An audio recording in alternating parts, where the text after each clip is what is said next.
السلام علیکم ورحمۃ اللہ وبرکاتہ، نحمده ونصلی علی رسولہ الکریم، اما بعد فاعوذ باللہ من الشیطان الرجیم، بسم اللہ الرحمن الرحیم، رب اشرح لی صدری ویسر لی امری واحلل عقدۃ من لسانی یفقہوا قولی۔ 5واں پارہ۔ شروع کرتی ہوں اللہ کے نام سے جو بے انتہا مہربان نہایت رحم فرمانے والا ہے۔ والمحصنات من النساء إلا ما ملكت أيمانكم كتاب الله عليكم وأحل لكم ما وراء ذلكم أن تبتغوا بأموالكم محصنين غير مسافحين، اور وہ عورتیں بھی تم پر حرام ہیں جو کسی دوسرے کے نکاح میں ہوں۔ چوتھے پارے کے آخر میں ہم نے ان عورتوں کا ذکر پڑھا جن سے نکاح کرنا حرام ہے، محرمات۔ وہی ذکر یہاں کنٹینیو ہو رہا ہے اور ان عورتوں کا ذکر کیا جا رہا ہے جو کسی دوسرے کے نکاح میں ہو، یعنی نکاح پر نکاح نہیں کیا جا سکتا۔ اگر کوئی عورت پہلے سے شادی شدہ ہو تو کوئی اس کو پروپوزل نہیں بھیج سکتا، پیغام نکاح نہیں بھیج سکتا۔ اسی طرح طلاق کے بعد بھی جب تک عدت پوری نہ ہو جائے نکاح نہیں کیا جا سکتا، یعنی عدت کے دوران بھی ایک عورت نکاح کے قابل نہیں ہوتی۔ البتہ ایسی عورتیں اس سے مستثنی ہیں جو جنگ میں تمہارے ہاتھ آئیں، یعنی یہ ایکسیپشنل صورتحال ہے کہ جنگ میں قید ہونے والی عورتیں اگرچہ وہ پہلے سے شادی شدہ ہوں لیکن اگر ان کو ایک حکومت تقسیم کر دیتی ہے تو ان سے تعلق ہو سکتا ہے۔ یہ اللہ کا قانون ہے جس کی پابندی تم پر لازم کر دی گئی ہے۔ ان کے سوا جتنی عورتیں، یعنی یہ چند ایک جن کو گنا گیا ہے پچھلی آیات میں، ان کے سوا جتنی عورتیں ہیں انہیں اپنے اموال کے ذریعے سے حاصل کرنا تمہارے لیے حلال کر دیا گیا ہے، بشرطے کہ حصار نکاح میں ان کو محفوظ کرو، یعنی مال کے ساتھ مہر دے کر ان کے ساتھ نان نفقے کا معاہدہ کر کے ان کو تم باقاعدہ اپنی زوجیت میں لاؤ گے، نہ یہ کہ آزاد شہوت رانی کرنے لگو، یعنی یہ نہیں کہ پیسے دے کے زنا کر کے یا ان کے ساتھ وقتی نکاح کر کے اور ان سے فائدہ اٹھا کے پھر ان کو چھوڑ دو۔ تو یہ عورت کے حقوق پر ایک بہت بڑی زد ہے، اس لیے اللہ سبحانہ وتعالیٰ نے عورتوں کو پروٹیکشن دی ہے۔ ان آیات میں ہم دیکھتے ہیں کہ ان کی عزت و عصمت کی حفاظت کی گئی اور انہیں بہت سی خرابیوں سے بچایا گیا، اور مردوں کو تلقین کی گئی کہ اگر وہ کسی عورت کے ساتھ تعلق قائم کرنا چاہتے ہیں تو صرف چھپی دوستی نہیں، صرف چھپا ہوا نکاح نہیں، بلکہ معروف طریقے سے ان کو حق مہر دے کر اور نکاح کی باقی شرائط پوری کر کے ان سے تعلق قائم کرو۔ یہاں سے ایک بات یہ بھی پتہ چلتی ہے کہ حرام کا دائرہ محدود ہے، وہ آپ انگلیوں پہ گن سکتے ہیں کہ کون کون سی عورتیں جو ہیں ان سے نکاح حرام ہے، لیکن حلال لامحدود ہے، ایک وسیع دائرہ ہے۔ اور صرف یہ نکاح کے معاملے میں نہیں، کھانے پینے کے معاملے میں بھی ایسا ہے، چند گنی چنی انگلیوں پہ گنی جا سکتی ہیں چیزیں جن کو حرام قرار دیے گا، اور باقی ہمارے لیے زمین پہ بچھا ہوا دسترخوان جو ہے، بہت سی چیزیں جو زمین اگاتی ہے اور دیگر چیزیں جو رزق کی شکل میں اللہ نے ہمارے لیے اتاری ہیں وہ ہمارے لیے حلال ہیں۔ اسی طرح لباس کے معاملے میں، باقی چیزوں کے معاملے میں عموماً لوگوں کو یہ غلط فہمی ہوتی ہے کہ یہ جو چند ایک چیزیں حرام کی گئی ہیں وہ انہیں کو پکڑ لو، کہتے ہیں اچھا دین میں تو ہے یہ بھی نہ کرو یہ بھی نہ کرو، یہ کیا پھر ہم کیا کریں؟ بھئی بہت کچھ ہے کرنے کو، ہم ہمیشہ یہ کیوں سوچتے ہیں کہ پابندیاں زیادہ ہیں؟ پابندیاں زیادہ نہیں ہیں، یہ ایسے ہی ہے جیسے آپ سڑک پر جاتے ہیں اور چند ایک اشارے آتے ہیں اور باقی سڑک تو کھلی ہے، گاڑیاں دوڑائیں آپ اپنی، لیکن ہم جتنی مرضی دیر تک گاڑی دوڑاتے رہیں ہم خوش رہتے ہیں، اور اگر ایک اشارہ آ جائے، ایک پابندی آ جائے تو ہم بولنا شروع کر دیتے ہیں، اوہ پھر ریڈ لائٹ آ گئی، پھر رکنا پڑ گیا۔ تو انسانی نفس پر پابندیاں بھاری ہوتی ہیں، لیکن انسان مثبت طریقے سے سوچے کہ پابندیاں کم ہیں اور حلال کا دائرہ بہت وسیع ہے، اور یہ اللہ سبحانہ وتعالیٰ کی رحمت اور مہربانی ہے ہم سب پر۔ پھر فرمایا فَمَا اسْتَمْتَعْتُمْ بِهِ مِنْهُنَّ فَآتُوهُنَّ أُجُورَهُنَّ فَرِيضَةً، پھر جو ازدواجی زندگی کا لطف تم ان سے اٹھاؤ اس کے بدلے ان کے مہر بطور فرض ادا کرو، یعنی مہر کی ادائیگی مرد پر فرض ہے۔ یہ صرف زبانی کہنے کی بات یا صرف نکاح نامے میں لکھنے والی بات نہیں، یہ ایک قرض ہے اس کے ذمہ جو اسے ادا کرنا ہوگا، اور اگر وہ اس کے بغیر فوت ہو گیا تو اللہ کے ہاں پوچھ ہوگی۔ البتہ مہر کی قرارداد ہو جانے کے بعد آپس کی رضامندی سے تمہارے درمیان اگر کوئی سمجھوتا ہو جائے تو اس میں کوئی حرج نہیں۔ اللہ علم والا، حکمت والا ہے۔ اور جو شخص تم میں سے اتنی قدرت نہ رکھتا ہو کہ خاندانی مسلمان عورتوں یعنی محصنات سے نکاح کر سکے، اسے چاہیے کہ تمہاری ان لونڈیوں میں سے کسی کے ساتھ نکاح کر لے جو تمہارے قبضہ میں ہوں اور مومنہ ہوں۔ اللہ تمہارے ایمانوں کا حال خوب جانتا ہے۔ واللہ اعلم بایمانکم، ایمان کے معاملے میں انسان کو ظاہر پر معاملہ کرنا چاہیے۔ کسی انسان کا باطن کیا ہے، اس کے اندر ایمان کا درجہ کیا ہے، یہ اللہ کے سپرد کر دیں۔ آپ کسی بھی شخص کو جو لا الہ الا اللہ کہتا ہے اس کو کافر نہ کہیں، اور یہ نہ کہیں تم تو بے ایمان ہو۔ آپ دیکھیے کہ یہ کتنا عام جملہ بولتے ہیں، فلاں بڑا بے ایمان ہے۔ نہیں، بے ایمان نہیں۔ ایمان اگر کوئی لا الہ الا اللہ کہتا ہے، اس کے اندر ہے یا نہیں، وہ منافق ہے، وہ سچا مومن ہے، بہت اعلیٰ درجے کا مومن ہے، ہمیں اس سے غرض نہیں۔ ہمیں معاملہ کرنا ہے سامنے پر۔ اگر وہ لا الہ الا اللہ پڑھتا ہے اور وہ فوت ہو جاتا ہے تو اس کا جنازہ بھی پڑھا جائے گا، اس کے لیے دعا بھی کی جائے گی، سارے وہ ریچولز ہوں گے جو کسی مسلمان کے لیے ہوتے ہیں۔ تو ہمیں اس میں ظاہر کو لینا ہے، کیونکہ واللہ اعلم بایمانکم، ہمارے ایمان کا حال تو اللہ ہی بس جانتا ہے۔ ہم تو اپنے ایمان کا حال بھی نہیں پوری طرح جانتے، ہمیں تو یہ بھی نہیں پتا کہ ہم ایمان کے کس درجے پر ہیں، تو ہم کسی کے ایمان کے بارے میں کیا کہہ سکتے ہیں۔ اسی طرح ایسی خواتین جو نان مسلمس تھی، پھر مسلمانوں کے ہاتھ آئیں اور پھر انہوں نے اپنے اسلام کا اظہار کر لیا، تو ان سے بھی نکاح ہو سکتا ہے۔ اصل میں عربوں میں باندیوں کے ساتھ، کنیزوں کے ساتھ نکاح کرنا معیوب سمجھا جاتا تھا، اور ان کی جو اولاد ہوتی تھی ان عورتوں سے، اس کو حجین کہا جاتا تھا، یعنی ان کو وہ سٹیٹس حاصل نہیں ہوتا تھا جو آزاد عورتوں کے بچوں کو حاصل ہوتا تھا۔ تو یہاں پر یہ سمجھایا گیا کہ تم سب آدم کی اولاد ہو، اور ایمان کا رشتہ جو ہے وہ سب سے بڑا رشتہ ہے، تم اس کو سامنے رکھو اور لوگوں کے باطن کے پیچھے نہ پڑو، اور لوگوں کو اس پہ نہ پرکھو کہ اس کا سٹیٹس کیا ہے، یہ دیکھو کہ اس کا ایمان یا اس کا ظاہری عمل کیسا ہے۔ پھر فرمایا تم سب ایک ہی گروہ کے لوگ ہو، یعنی آدم کی اولاد ہو، لہٰذا ان کے سرپرستوں کی اجازت سے ان کے ساتھ نکاح کرو اور معروف طریقے سے ان کے مہر ادا کرو، یعنی ان کا مہر بھی دینا ہوگا۔ یہ مت سوچو کہ کون پوچھنے والا ہے، اگر ان کو نہ بھی دیں تو کوئی بات نہیں، تاکہ وہ حصار نکاح میں محفوظ محسنات ہو کر رہیں، آزاد شہوت رانی نہ کرتی پھریں اور نہ چوری چھپے آشنائیاں کریں۔ یعنی اگر ان خواتین کو ایسے ہی چھوڑ دیا گیا معاشرے کے اندر تو پھر اس سے بہت سی خرابیاں پھیلیں گی، لہٰذا انہیں کہیں نہ کہیں کسی کے ذمے ہونا چاہیے۔ پھر جب وہ حصار نکاح میں محفوظ ہو جائیں اور اس کے بعد کسی بدچلنی کی مرتکب ہوں تو ان پر اس سزا کی بنسبت آدھی سزا ہے جو خاندانی عورتوں محسنات کے لیے مقرر ہے، کیونکہ ان کو وہ پروٹیکشن حاصل نہیں جو خاندانی عورت کو ہوتی ہے۔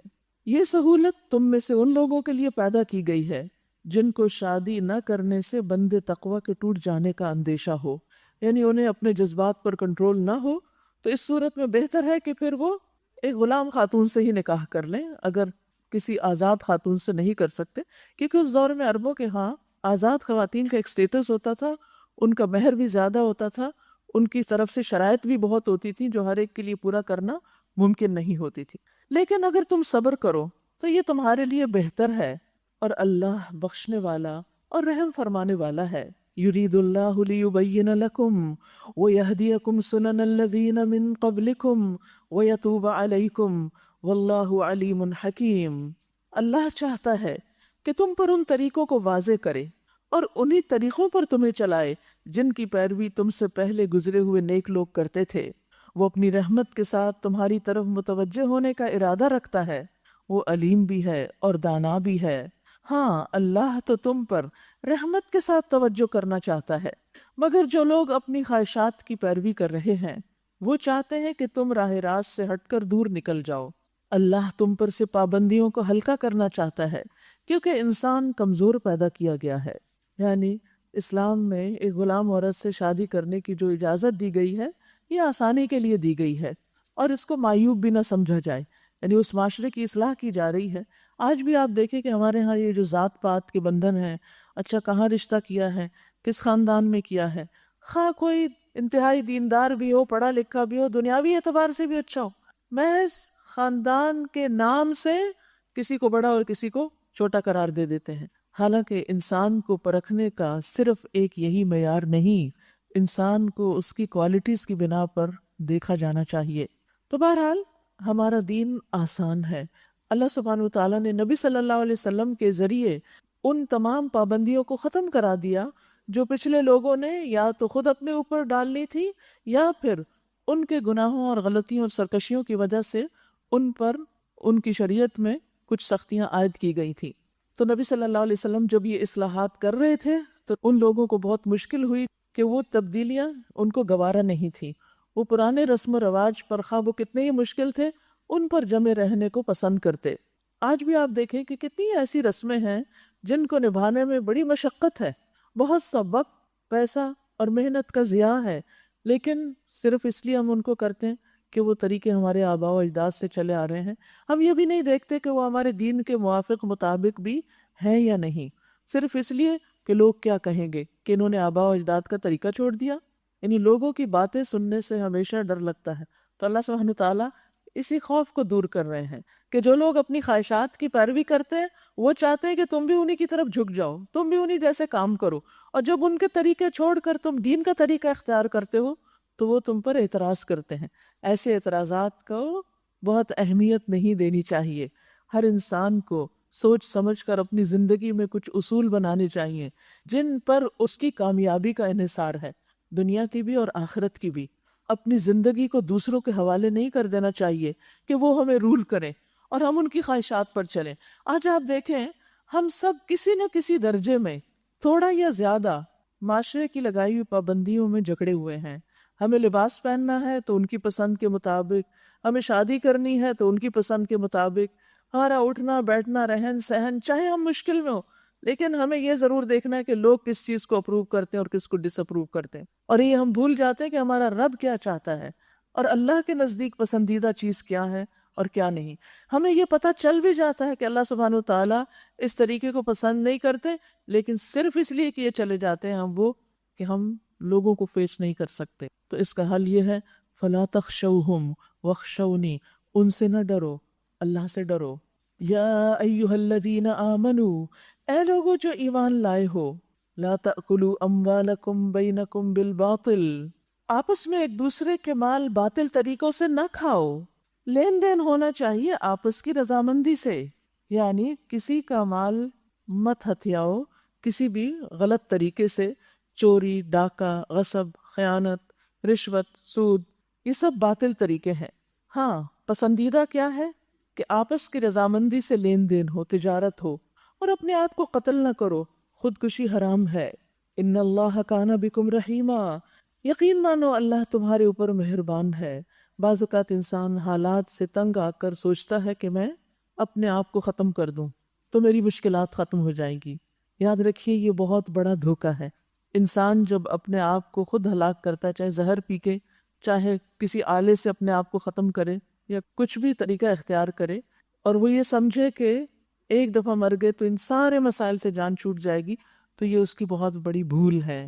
جس چیز سے اللہ نے ہمیں روکا ہے اس چیز کو کرنے کے بعد انسان صرف پریشانیاں مول لے سکتا ہے، اس کے لیے آئندہ کی زندگی مسلسل عذاب کا نمونہ ہوگی۔ حدیث میں آتا ہے کہ جو شخص جس چیز سے اپنے آپ کو مارتا ہے وہ جہنم میں مسلسل اپنے آپ کو اسی چیز سے ہی ختم کرتا رہے گا۔ وَمَن يَفْعَلْ ذَلِكَ عُدْوَانًا وَظُلْمًا فَسَوْفَ نُصْلِيهِ نَارًا، جو شخص ظلم اور زیادتی کے ساتھ ایسا کرے گا اس کو ہم ضرور آگ میں جھونکیں گے، اور یہ اللہ کے لیے کچھ بھی مشکل کام نہیں۔ اگر تم ان بڑے بڑے گناہوں سے پرہیز کرتے ہو، یعنی کبیرہ گناہوں سے جن سے تمہیں منع کیا جا رہا ہے، تو تمہاری چھوٹی موٹی برائیوں کو ہم تمہارے حساب سے ساقط کر دیں گے۔ اب یہ بڑے گناہ کون سے ہیں جن کو نبی صلی اللہ علیہ وسلم نے بڑا گناہ کہہ کے ہمیں بتایا ہے؟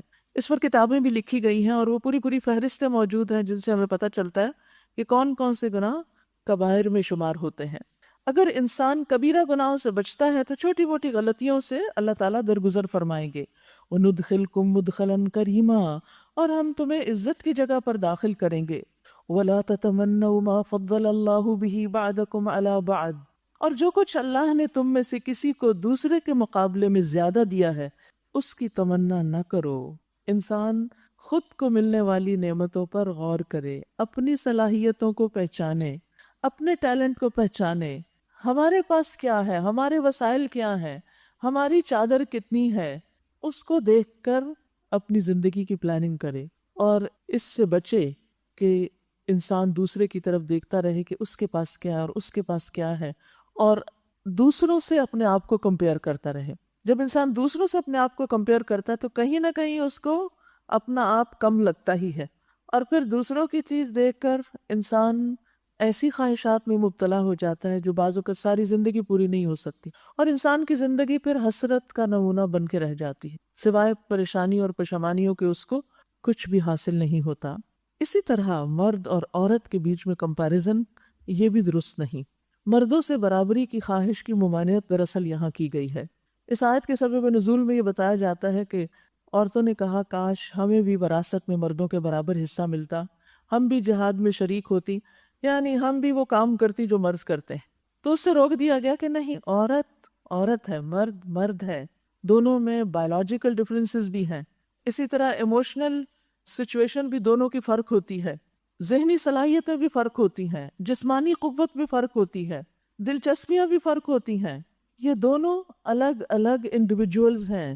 مرد مردوں سے کمپیریزن کرے وہ ایک الگ بات ہے، لیکن عورت عورت ہوتے ہوئے مرد نہ بننے کی کوشش کرے اور مرد سے خود کو نہ کمپیئر کرے اور ان چیزوں کی خواہش نہ کرے جو مردوں کو ملی، بلکہ یہ دیکھے کہ ایک عورت کی حیثیت میں اس کو اللہ نے کیا مقام دیا ہے۔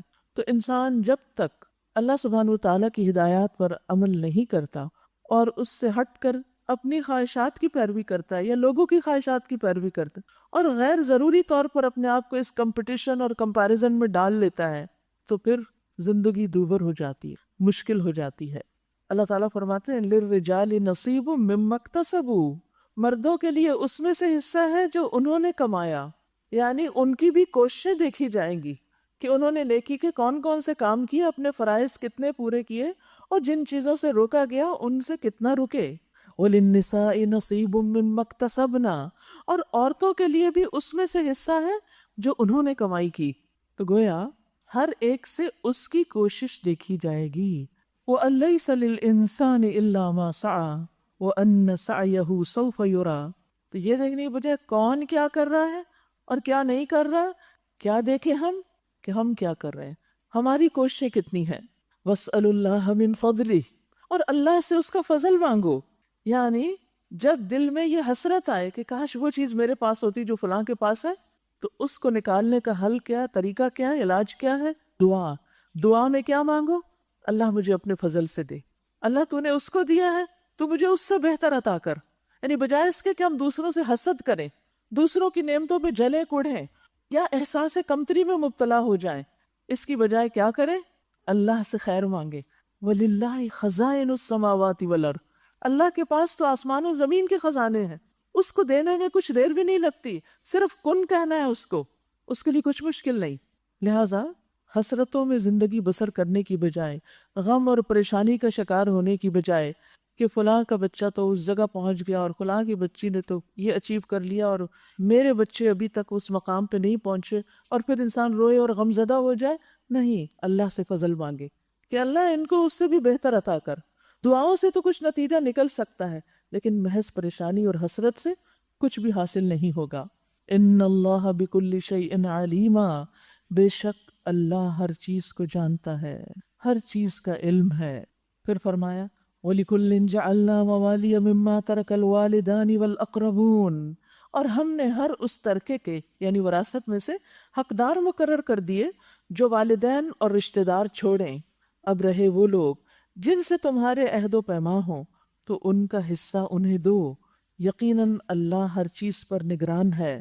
الرجال قوامون علی النساء، مردوں اور عورتوں کے بیچ میں جو مختلف کاموں کی تقسیم رکھی گئی کہ عورت کے ذمے کیا کیا کام ہے، مرد کے ذمے کیا ہے، ان میں سے مردوں کے ذمے ایک خاص کام یہ ہے کہ وہ عورتوں پر قوام ہوں، عورتوں کے امور، عورتوں کے کام، عورتوں کی حفاظت کی ذمہ داری ان پر ہے۔ قوام کا لفظ جو ہے یہ قیم کی طرح ہے، جس کا معنی ہوتا ہے محافظ، منتظم، متکفل، یعنی کفالت کرنے والا، انتظام کرنے والا، حفاظت کرنے والا، یعنی مردوں کے ذمے ہے عورتوں کی، خواہ وہ ان کی بیویاں ہوں یا پھر ان کی بہنیں ہوں یا بیٹیاں ہوں، ان کے ذمے ہے کہ وہ ان کو پروٹیکٹ کریں اور ان کے کام سنواریں، ان کی ان ضروریات کو پورا کریں کہ جن کو وہ خود سے پورا نہیں کر سکتی، ان کو کما کر لا کر دیں۔ کیوں انہیں قوام بنایا گیا؟ کیونکہ پیچھے وہ گزر چکا ہے نا وَلِلرِّجَالِ عَلَيْهِنَّ درجہ، کہ مردوں کو ان پر ایک درجہ حاصل ہے، تو وہ اسی وجہ سے ہے۔ بما فضل اللہ بعدهم على بعد، اس وجہ سے کہ اللہ نے ان میں سے بعض کو بعض پر فضیلت دی ہے۔ یعنی یہاں فضیلت سے مراد کوئی شرف اور کرامت اور عزت نہیں، اس کا مطلب یہ ہے کہ بعض کو بعض کے مقابلے میں مردوں کو کچھ ایسی قوتیں دی ہیں کہ جو عورت کے اندر نہیں ہے۔ عورت ایک صنف نازک ہے اور اسی نزاکت میں اس کا حسن ہے۔ کسی عورت کے مرد بن جانے میں خوبصورتی نہیں ہے اس کی، یا اس کے لیے وہ مقام اور درجہ نہیں ہے جو اس کے عورت رہ کر، صنف نازک رہ کر ان کاموں کو کرنے میں ہے جن کے لیے اللہ نے اس کو پیدا کیا ہے۔ اگر وہ اپنے ان بنیادی فرائض کو چھوڑ دیتی ہے، ایک عورت کا جو کمال ہے یا جو ہائٹ آف ڈیلائٹ اس کی ہے، وہ اس کے ایک ماں بننے میں ہوتی ہے، کہ وہ ماں بن جائے۔ اب مرد ماں نہیں بن سکتا، وہ ایک بچے کو اپنے پیٹ میں رکھتی ہے، پھر اس کو پیدا کرتی ہے، پھر اس کو دودھ پلاتی ہے، پھر اس کی تربیت کرتی ہے، پھر ایک نسل کو اوپر اٹھاتی ہے۔ اگر ایک عورت اس کام کو فضول کام سمجھتی ہے اور ایک بیکار کام سمجھتی ہے اور اس کوشش کو حقیر سمجھتی ہے، تو وہ دراصل فطرت سے ہٹ رہی ہے۔ اگر وہ ان سب چیزوں کو چھوڑ کر مرد کی طرف صرف مشین بن جائے اور صرف باہر جا کے کام ہی کرتی رہے، تو اس کی زندگی کیا زندگی، کہ کوئی اس سے محبت کرنے والا نہیں، کوئی اس کا خیال رکھنے والا نہیں، کوئی اس کے لیے کما کے لانے والا نہیں، کوئی اس کی ذمہ داریاں پوری کرنے والا نہیں، اس کے لیے وہ بچے نہیں جن کے ساتھ وہ شفقت اور محبت کا سلوک کرے اور جن پر وہ اپنی ممتا قربان کرے اور وہ واقعی انجوائے کرے ان سارے جذبات کے ساتھ جن کو اللہ نے اس کے اندر رکھا ہے۔ تو پھر وہ زندگی کیا زندگی ہوئی؟ تو اس لیے عورت کو مرد بننے کی بجائے عورت رہ کر اپنے کاموں کو اچھے طریقے سے پورا کرنا چاہیے اور ان سب کاموں کو اجر و ثواب کا باعث سمجھنا چاہیے۔ اب آپ دیکھیے کہ آج کل عام طور پر جب بھی کوئی لڑکی پریگننٹ ہوتی ہے وہ پریشان ہو جاتی ہے کہ میرے پہ آنے لگی ہے ایک مصیبت۔ بچوں کی پیدائش ایک مصیبت لگتی ہے، بچوں کو پالنا، بچوں کو بڑا کرنا، ان کو جس طرح ڈانٹ رہے ہوتے، جس طرح ان کے ساتھ بدسلوکی ہو رہی ہوتی، یقین مانے مجھے آج کے دور میں بچے جو ہیں وہ سب سے زیادہ مظلوم لگتے ہیں، جو ماؤں کی توجہ سے محروم ہو گئے ہیں، کیونکہ ماؤں نے اس کام کو چھوٹا سمجھ لیا۔ حالانکہ عورت کو مرد پر 3 درجے فضیلت کب حاصل ہوتی ہے؟ جب وہ ماں بنتی ہے۔ تو جس چیز کو اللہ نے اتنا بڑا درجہ اور مقام دیا، ہمارے معاشرے نے کس بھول میں اس کام کو حقیر سمجھ لیا اور چھوٹا سمجھ لیا یا بیکار سمجھ لیا۔ بچوں کو پالنے پوسنے میں جو بھی تکلیفیں آئیں یا جو بھی کوئی پریشانی ہو، وہ اجر اور حسنات کا باعث ہے۔ نا کہ وَلِلرِّجَالِ نَصِيبٌ مِّمَّا اكْتَسَبُوا، مردوں کے لیے اس میں سے حصہ جو انہوں نے کمائی کی، ان کے اوپر ذمہ داری، جاؤ باہر کماؤ، تجارت کرو، جاب کرو، کام کرو، محنت کرو، اور پھر آ کے بیوی کو بچوں کو کھلاؤ، یہ ہے اس کے لیے اجر کی بات۔ اور اگر وہ اس میں کوتاہی کرتا ہے تو پکڑا جائے گا۔ عورت جو ہے اس کے ذمہ کیا ہے کہ نسلوں کو پروان چڑھاؤ، یہ ہے اس کے لیے اجر کا میدان، یہ ہے اس کے لیے بلندی کا مقام۔ تو اپنے فیلڈ سے ہٹنا اور اس کام کو بیکار سمجھنا، یہ فطرت سے دور ہونا ہے۔ اس لیے اللہ سبحانہ تعالیٰ نے مردوں کو ذمہ داری دی اور پھر ان کو جو فضیلت یا درجہ دیا وہ اس بنا پر کہ وہ عورتوں کے لیے محنت کر کے کما کے لائیں، وَبِمَا أَنفَقُوا مِنْ أَمْوَالِهِمْ، اور اس وجہ سے کہ وہ اپنے مالوں میں سے خرچ کرتے ہیں۔ مال کسی پہ خرچ کرنا کوئی آسان کام نہیں ہوتا، یعنی انسان کے اندر ایک بخل رکھ دیا گیا ہے، مال کا خرچ کرنا اس کے لیے مشکل ہوتا ہے۔ آپ دیکھیے کہ کس طرح مرد حضرات کیسی کیسی محنتیں کرتے ہیں۔ آپ کسی بھی سڑک پہ چلے جائیں نا، کیسی کیسی دکانیں ہوتی ہیں، میں کبھی دیکھتی ہوں یہ ٹائروں کی دکانیں اور مشینوں کی اور پتہ نہیں کس کس چیز کی، میں سوچیے یہ سارا دن یہ سڑک پہ مرد بیٹھتے ہیں اور اتنی گاڑیوں کا دھواں کھاتے ہیں اور اتنے پسینے بہاتے ہیں اور کیسی کیسی ٹینشن وہ لیتے ہیں، اور شام کو جب کچھ کما کے لا کے بیوی کے ہاتھ پہ رکھتے ہیں وہ منہ بسور کے بیٹھی ہوتی ہے کہ بچوں نے بہت تنگ کیا مجھے۔ وہ کہاں گھر میں بچوں کا تنگ کرنا اور کہاں وہ بازار میں اتنی مصیبتیں اٹھانا۔ تو قدر کرنا چاہیے، احسان ماننا چاہیے، شکر گزار ہونا چاہیے، ان کی جگہ پر جا کے دیکھنا چاہیے کہ وہ کس مشقت سے گزرتے ہیں، کس کس ٹینشن سے گزرتے ہیں۔ تو اس لیے مرد جو عورتوں پہ خرچ کرتے ہیں اس بنا پر اللہ نے ان کو فضیلت دی اور یہاں سے ان کا درجہ اور اجر شروع ہوتا ہے۔ فالصالحات قانتات، عورتوں کی خوبی کیا ہے؟ نیک عورتیں کون ہوتی ہیں؟ قانتات، فرما بردار ہوتی ہیں، اللہ کی بھی اپنے شوہروں کی بھی۔ اور کیا ہوتی ہیں؟ حافظات للغیب بما حفظ اللہ، مردوں کے پیچھے اللہ کی حفاظت اور نگرانی میں ان کے حقوق کی حفاظت کرتی ہیں، یعنی ہر اس چیز کی حفاظت کرتی ہیں جو ان کے شوہر کی آنکھوں سے اوجھل ہو، اس میں ان کی اپنی حفاظت، اپنی عزت کی حفاظت، مال کی حفاظت، گھر کی حفاظت اور شوہر کے رازوں کی حفاظت، یعنی شوہر اور بیوی کے درمیان جو سیکرٹس ہیں ان کی حفاظت، اور حفاظت کرنے والیوں کے لیے کیا ہے؟ اللہ کی حفاظت، یعنی جو عورت اللہ سبحانہ وتعالیٰ کے اس حکم کی پابندی کرے گی اسے اللہ کی حفاظت حاصل ہوگی۔ عبداللہ بن عباس سے مروی ہے کہ ایک دن میں رسول اللہ صلی اللہ علیہ وسلم کے پیچھے سوار تھا، آپ نے فرمایا اے لڑکے میں تجھے چند کلمات سکھا رہا ہوں، اور وہ کیا تھے؟ احفظ اللہ یحفظ کا، تم اللہ کے احکام کی حفاظت کرو اللہ تمہاری حفاظت کرے گا، تم اللہ کی حفاظت کرو تم اسے اپنے سامنے پاؤ گے۔ لہٰذا ایک نیک عورت کی خوبی کیا بتائی گئی؟ حافظات، حفاظت کرنے والی۔ بہترین بیوی کی صفات کیا ہیں؟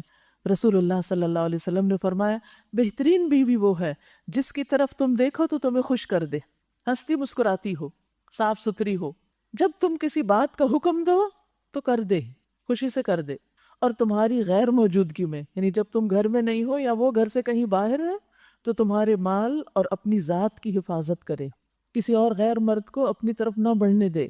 ابو ہریرہ کہتے ہیں کہ رسول اللہ صلی اللہ علیہ وسلم نے فرمایا بہترین عورتیں اونٹوں پر سوار ہونے والی وہ قریش کی نیک عورتیں ہیں جو چھوٹے یتیم بچوں پر سب سے زیادہ مہربان ہیں اور اپنے خامدوں کے مال کی بہت زیادہ حفاظت کرنے والی ہیں۔ نبی صلی اللہ علیہ وسلم نے قریش کی ان عورتوں کی خاص تعریف فرمائی، تو اس سے پتہ چلتا ہے کہ یہی خوبیاں ایک عورت کے اندر بہترین خوبیاں ہیں۔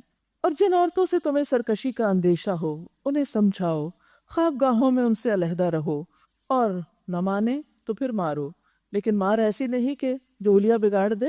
اس میں ابن عباس نے کہا جیسے ایک سٹک ہوتی ہے، صرف ایک احساس دلانے کے لیے، جیسے ایک شوق لگانا ہوتا ہے کہ تم ہوش میں آؤ۔ اور یہ نشوز جو ہے یہ عام چھوٹی موٹی باتوں میں ڈس اوبیڈینٹ ہونا نہیں ہے، نشوز ہوتا ہے شوہر کے خاص حق میں خیانت کرنا یا اس کی اجازت اور اس کی مرضی کے بغیر اس کا گھر چھوڑ کے چلے جانا، یہ نشوز ہوتا ہے۔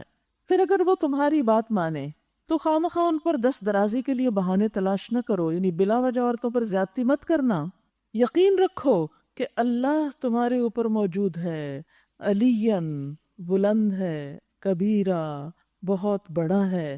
اگر عورت تمہارے ظلم سے بچ نہیں پاتی تو یاد رکھو اس کا حساب دینا ہوگا، اللہ تمہیں دیکھ رہا ہے۔ یہ بہت اہم حکم ہے مردوں کے لیے۔ فَإِنْ أَطَعْنَكُمْ فَلَا تَبْغُوا عَلَيْهِنَّ سَبِيلًا، کہ جو عورت فرما برداری کرے پھر اس کی پچھلی کوئی غلطی ہو تو اس کو معاف کر دو، درگزر کرو۔ یعنی عورت سے اگر کوئی غلطی ہو گئی شادی سے پہلے یا بعد اور شوہر کو اس کا پتہ چل گیا اور وہ ناراض ہوا، اس سے الگ ہوا، بول چال بند کر دی، حتیٰ کہ اس کو طلاق بھی ایک دے دی، لیکن پھر بعد میں خیال آیا عورت نے توبہ کر لی، اس نے اپنی اصلاح کر لی، تو پھر ایسی صورت میں اس پر ظلم نہیں کرنا چاہیے۔ ظلم کیا ہے کہ اگر اس کے بچے بھی ہیں تو بلا وجہ اس بات کو پھر ایشو بنا کر اس کو طلاق دے دی جائے اور بچے چھین لیے جائیں یا اس کو اس کے حقوق سے محروم کر لیا جائے، تو ان چیزوں سے بچنا چاہیے۔ اور مرد کو یاد رکھنا چاہیے کہ اللہ سبحانہ وتعالی اعلیٰ و برتر ہے، بڑائی والا ہے، وہ بڑا ہونے کے باوجود تم پر وہ مشقت نہیں ڈالتا جو تم نہیں نبھا سکتے، اٹھا سکتے، تو تم بھی عورتوں کو وہ تکلیف نہ دو جس کی وہ طاقت نہیں رکھتی۔ ابو ہریرہ کہتے ہیں کہ نبی صلی اللہ علیہ وسلم نے فرمایا جو شخص اللہ اور یوم آخرت پر ایمان رکھتا ہے اسے کوئی معاملہ درپیش ہو تو بھلائی کی بات کرے یا خاموش رہے۔ پھر فرمایا میں تمہیں عورتوں کے بارے میں بھلائی کی وصیت کرتا ہوں، کیونکہ عورت پسلی سے پیدا کی گئی ہے اور پسلی میں سب سے ٹیڑھا حصہ اوپر کا حصہ ہے، اگر تم اسے سیدھا کرنا چاہو گے تو اسے توڑ ڈالو گے اور اگر اسے چھوڑ دو گے تو وہ ایسی ہی رہے گی، اس لیے میں تمہیں عورتوں کے بارے میں اچھے سلوک کی وصیت کرتا ہوں۔ یعنی اگر عورت سے تمہیں کوئی شکایت بھی ہے یا اس کے رویے میں کچھ ایسی چیز ہے کہ جو تمہیں ناپسند ہے تو درگزر کرو۔ زندگی کی گاڑی ہمیشہ اس طرح نہیں چلتی کہ بالکل سموتھ رائڈ ہو، آپ دیکھیں کتنی بھی اچھی سڑک ہو کہیں نہ کہیں بریک لگا کے جرکس لگتے ہی ہیں۔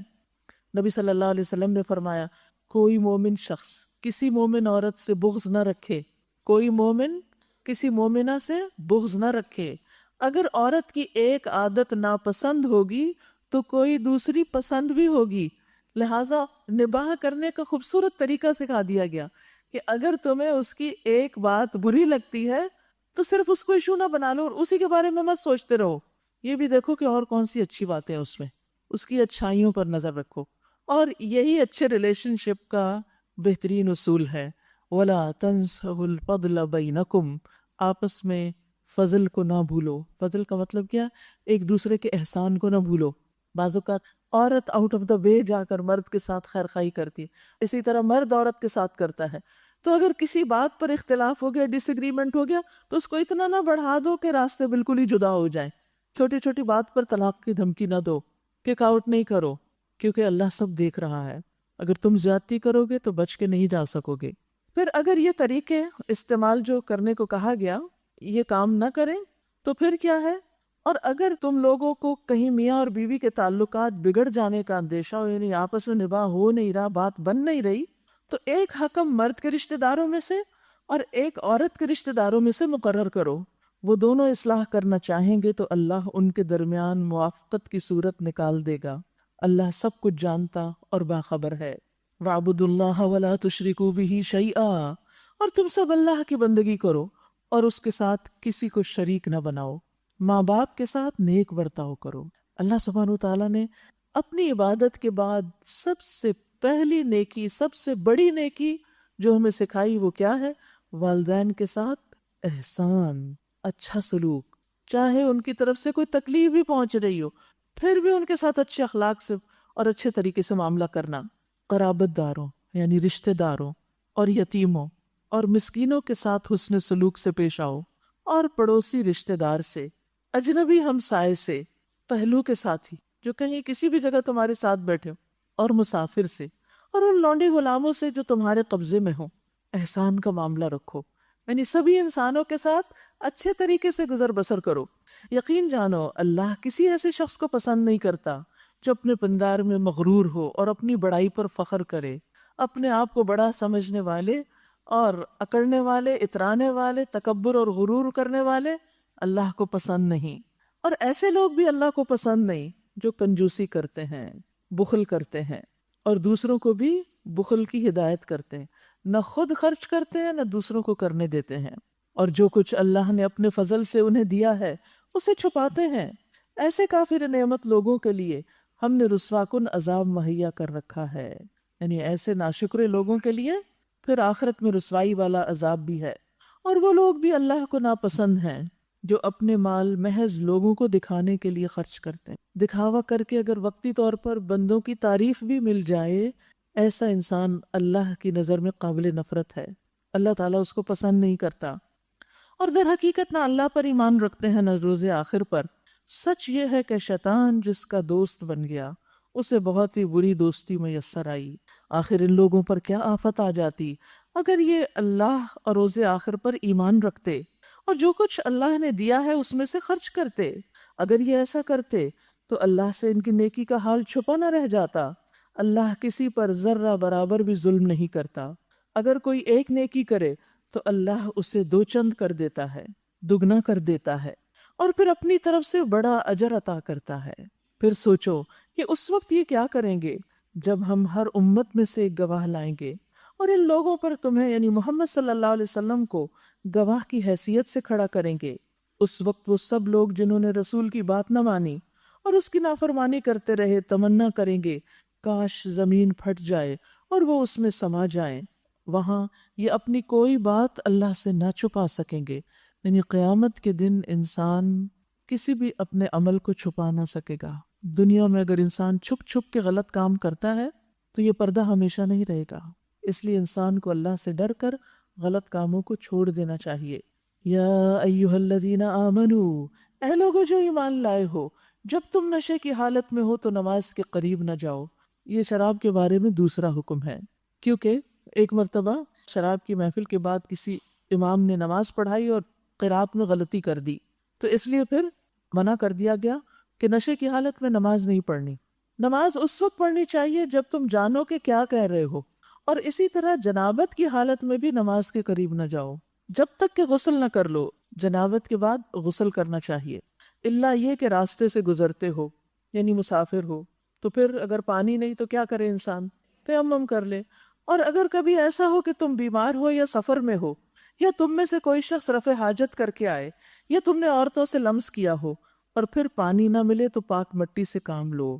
یاد رکھیے تیمم کے لیے مٹی کا ہونا ضروری ہے. کچھ لوگوں کو میں نے دیکھا وہ پاؤڈر سے تیمم کر رہے ہو. انوویشن اللہ سبحانہ تعالیٰ نے تیمم کے لیے خود قرآن مجید میں بتا دے، جو چیز قرآن مجید میں آئے پر اس کے خلاف نہیں جا سکتے. لہذا سعیدن طیبن یعنی زمین کی اوپری سطح پر جو ہوتی ہے، مٹی ہو، ریت ہو، کچھ بھی، اس سے تیمم ہو سکتا ہے.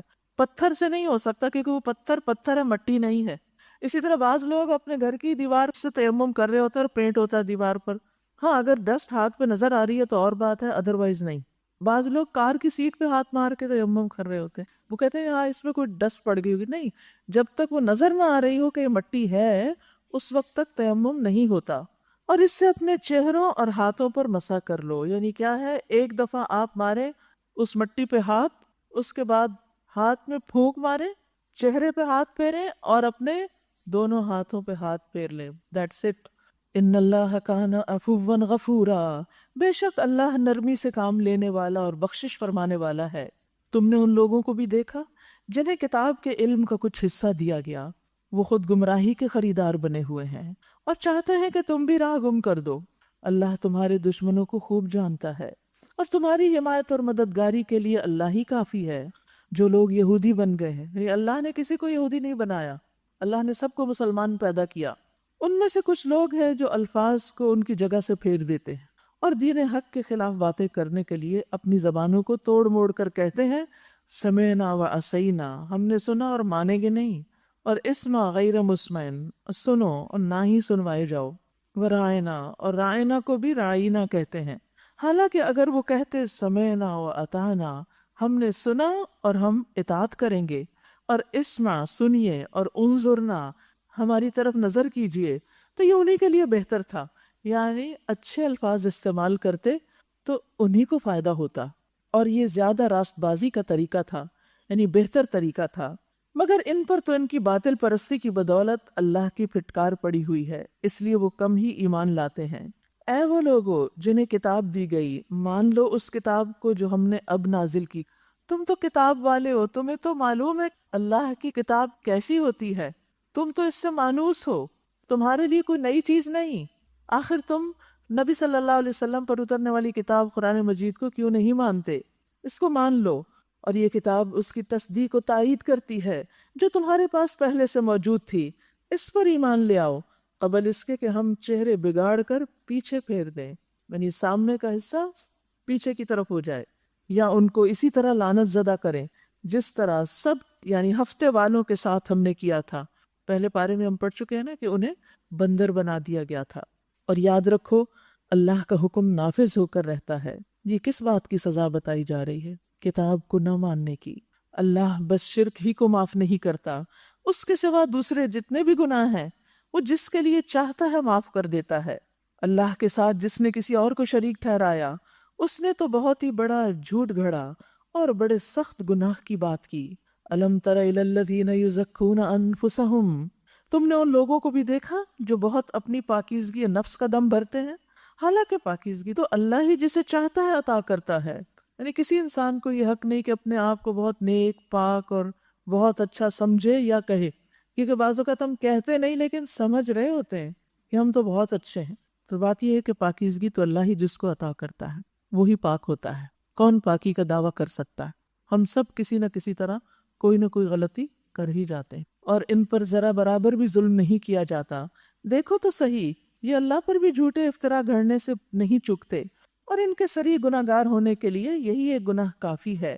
کیا تم نے ان لوگوں کو نہیں دیکھا جنہیں کتاب کے علم میں سے کچھ حصہ دیا گیا، اور ان کا حال یہ ہے کہ جبت کا معنی ہوتا ہے بے حقیقت، بے اصل اور بے فائدہ چیز، یعنی جادو، کہانت اور ٹونے ٹوٹکے، شگون اور فال گیری، یہ ساری چیزیں جبت میں آتی ہیں. وہ طاغوت اور طاغوت کو مانتے ہیں. طاغوت سے مراد بت بھی ہوتے ہیں اور شیاطین بھی. اور کافروں کے متعلق کہتے ہیں کہ ایمان لانے والوں سے تو یہی زیادہ صحیح راستے پر ہیں.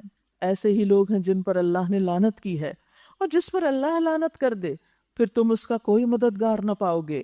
کیا حکومت میں ان کا کوئی حصہ ہے؟ اگر ایسا ہوتا تو یہ دوسروں کو ایک پھوٹی کوڑی تک نہ دیتے۔ پھر کیا یہ دوسروں سے اس لیے حسد کرتے ہیں کہ اللہ نے انہیں اپنے فضل سے نواز دیا؟ اگر یہ بات ہے تو انہیں معلوم ہو کہ ہم نے تو ابراہیم کی اولاد کو کتاب اور حکمت عطا کی اور ملک عظیم بخش دیا، مگر ان میں سے کوئی اس پر ایمان لایا اور کوئی اس سے منہ موڑ گیا، اور منہ موڑنے والوں کے لیے تو بس جہنم کی بھڑکتی ہوئی آگ ہی کافی ہے۔ جن لوگوں نے ہماری آیات کو ماننے سے انکار کر دیا انہیں بالیقین ہم آگ میں جھونکیں گے۔ جب ان کے بدن کی کھال گل جائے گی تو اس کی جگہ دوسری کھال پیدا کر دیں گے تاکہ وہ خوب عذاب کا مزہ چکھیں۔ اللہ بڑی قدرت رکھتا ہے اور اپنے فیصلوں کو عمل میں لانے کی حکمت خوب جانتا ہے۔ یہ جہنم کا عذاب کوئی معمولی عذاب نہیں۔ کہتے ہیں کہ انسان اتنا موٹا ہو جائے گا جہنم میں، آپ نے دیکھا ویسے بھی گرمی میں چیزیں پھول جاتی ہیں نا، تو جہنم میں جانے والے اتنا موٹا ہو جائے گا کہ اس کی کان کی لو جو ہوتی ہے، اس کے پیچھے سے گردن کا یہ فاصلہ جو ہے یہ 700 میل کی مسافت پہ، اتنا بڑا ہیوج باڈی۔ اور اسی طرح ان کے جسم کی کھال کی جو موٹائی ہے، یعنی جو سکن ہے، یہ 70 بالشت موٹی ہو جائے گا۔ تو جتنی زیادہ موٹی ہوگی اتنا ہی جلن پھر زیادہ ہوگی، کیونکہ جلن ہوگی ہی سکن پر، اور جب وہ گل جائے گی پھر نئی سکن دی جائے گی، پھر وہ گل جائے گی، اور دن میں کئی بار ایسا ہوگا۔ اور ایک ڈاڑھ یعنی دانت احد پہاڑ برابر ہوگا۔ کتنے بڑے بڑے ماسٹر بن جائیں گے انسان، وہ ایک دوسرے کو بھی دیکھ کر کس قدر خوف زدہ ہوں گے۔ تو اس لیے کل جو ہم نے پڑھا تھا نا، فَمَنْ زُحْزِحَ عَنِ النَّارِ وَأُدْخِلَ الْجَنَّةَ فَقَدْ فَازَ، جو جہنم سے بچا لیا گیا اور جنت میں داخل کر دیا گیا وہ دراصل کامیاب ہوا۔ کامیابی وہ نہیں جو ہم دنیا میں چھوٹی موٹی حاصل کر لیتے ہیں اور کوئی نام پیدا کر لیتے ہیں اور کچھ بن جاتے ہیں، یہ کامیابیاں کوئی حیثیت حقیقت نہیں رکھتی، آخرت میں کام آنے والی نہیں، جب تک انسان وہ عمل نہ کرے جو اللہ کو راضی کر دے۔ تو ہماری پرائرٹی یہی ہونی چاہیے، لیکن ہم اس دنیا کے پیچھے بھاگتے رہتے ہیں حتیٰ کہ موت آ لیتی ہے، اور وہاں کے لیے کچھ بھی تیاری نہیں ہوتی، جہاں ہمیشہ ہمیشہ رہنا ہے، جو زندگی کبھی ختم ہی نہیں ہوگی۔ تو وہاں کوئی 1 گھنٹے کے لیے جہنم میں جائے یا 1 دن کے لیے یا 1 سال کے لیے، بہت بڑی تکلیف، دنیا کی آگ سے 70 گنا زیادہ۔ اس لیے انسان اس جہنم سے پناہ ہی مانگتا رہے۔ اب دیکھیں اس دعا میں بھی ربنا آتنا فی الدنیا حسنۃ وفی الآخرۃ حسنۃ وقنا عذاب النار، دنیا میں بھی بھلائی آخرت میں بھی بھلائی سب مل جائے، لیکن جہنم سے بھی ضرور بچانا، آگ سے ضرور بچانا، کیونکہ اگر کوئی آگ میں گیا اور اس کے بعد بھلائیاں ملی تو وہ آگ میں جانا جو ہے وہ بہت تکلیف دے۔ لہٰذا چن چن کے زندگی سے وہ ساری باتیں نکال دینی چاہیے جو اللہ کی ناراضگی کا سبب ہو، اور اس کے ساتھ ساتھ خوب دعا بھی کرنی چاہیے، کیونکہ انسان صرف اللہ ہی کی توفیق سے اور اللہ ہی کے فضل اور رحمت سے اس آگ سے بچ سکتا ہے۔ اس لیے بار بار اس سے مانگتے ہی رہیں کہ اللہ بچا لے ہمیں اس آگ سے۔ اللہ بڑی قدرت رکھتا ہے اور اپنے فیصلوں کو عمل میں لانے کی حکمت خوب جانتا ہے، اور جن لوگوں نے ہماری آیات کو مان لیا اور نیک عمل کیے ان کو ہم ایسے باغوں میں داخل کریں گے جن کے نیچے نہریں بہتی ہوں گی، جہاں وہ ہمیشہ ہمیشہ رہیں گے، اور ان کو پاکیزہ بیویاں ملیں گی، اور انہیں ہم گھنی چھاؤں میں رکھیں گے، ظلم ظلیلا۔ جنت میں ایک ایسا درخت ہوگا کہ جس کو سوار 100 سال میں بھی پار نہیں کر سکے گا، یعنی اتنے بڑے بڑے ہیوج ٹریز ہوں گے جو اس کے حسن میں اضافہ کر رہے ہوں گے۔ آپ نے دیکھا ہوگا کہ اگر آپ سڑک پہ کہیں جا رہے ہوں اور کوئی بڑا درخت نظر آ جائے تو آپ توجہ کیے بغیر نہیں رہتے اور پیچھے مڑ مڑ کے بھی دیکھتے رہتے ہیں۔ شاید یہ میری ویکنس ہے، مجھے بہت اٹریکٹ کرتے ہیں بڑے بڑے درخت، اور اگر کوئی بڑے درخت کو کاٹ دے تو بہت سخت تکلیف ہوتی ہے کہ اتنی خوبصورت چیز زمین سے مٹا دی گئی، کیونکہ یہ درخت بھی اللہ کی نشانیوں میں سے ہے۔ پھر اللہ تعالیٰ فرماتے ہیں ان اللہ یأمرکم ان تؤدوا الامانات الی اہلہا، مسلمانوں اللہ تمہیں حکم دیتا ہے کہ امانتیں اہل امانت کے سپرد کرو، حقدار کو دو۔ امانت سے مراد کسی کی رکھی ہوئی امانت بھی ہے کہ جس کی جو چیز ہو اسی کو واپس لوٹائی جائے، اس میں خیانت نہ کی جائے۔ نمبر 2، اس سے مراد عہدے بھی ہیں، ذمہ داریاں بھی ہیں، کہ ہر شخص کو اس کی صلاحیت کے مطابق کام سونپو، اور جب لوگوں کے درمیان فیصلہ کرو تو عدل کے ساتھ کرو، انصاف کے ساتھ۔ اللہ تمہیں نہایت عمدہ نصیحت کرتا ہے، اور یقیناً اللہ سب کچھ سنتا اور دیکھتا ہے۔ یا ایہا الذین آمنوا، اے لوگو جو ایمان لائے ہو، اطیعوا اللہ و اطیعوا الرسول، اللہ کی اطاعت کرو اور رسول کی اطاعت کرو، وَأُولِي الْأَمْرِ مِنْكُمْ، اور ان لوگوں کی جو تم میں سے صاحب امر ہوں، فَإِن تَنَازَعْتُمْ فِي شَيْءٍ فَرُدُّوهُ إِلَى اللَّهِ وَالرَّسُولِ، اور اگر تمہارا کسی معاملے میں جھگڑا ہو جائے، نزاع ہو جائے، تو اسے اللہ اور رسول کی طرف پھیر دو۔ ایک بہت اہم حکم ہے۔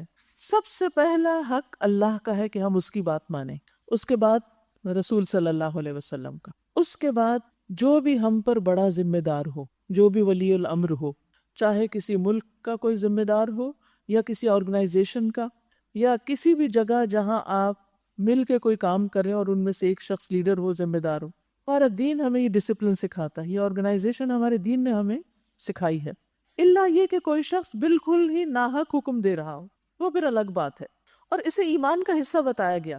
ان کنتم تؤمنون باللہ والیوم الآخر، اگر تم اللہ اور یوم آخرت پر ایمان رکھتے ہو، ذالک خیر و احسن تأویلا، یہی بہتر ہے اور انجام کے اعتبار سے بھی بہترین، اچھا۔ اس آیت سے ہمیں بہت اہم بات یہ بھی پتہ چلتی ہے کہ جب مسلمانوں کے بیچ میں آپس میں کسی دینی معاملے میں کوئی جھگڑا ہو جائے، کوئی اختلاف ہو جائے، تو پھر اس کو قرآن اور سنت پر پرکھ کر دیکھا جائے۔ نبی صلی اللہ علیہ وسلم کی زندگی میں جھگڑوں کے فیصلے آپ کی طرف لے جائے جاتے تھے۔ آپ کے بعد، آپ کی زندگی کے بعد، یعنی دنیا سے جانے کے بعد، اب ہم کہاں دیکھیں گے؟ آپ کی سیرت کو، آپ کی سنت کو، آپ کی احادیث کو، اور وہاں سے سبق لیں گے۔ سبق یہاں یہ ہے کہ اختلاف کی شکل میں کتاب و سنت کو مضبوطی سے تھام لینا چاہیے۔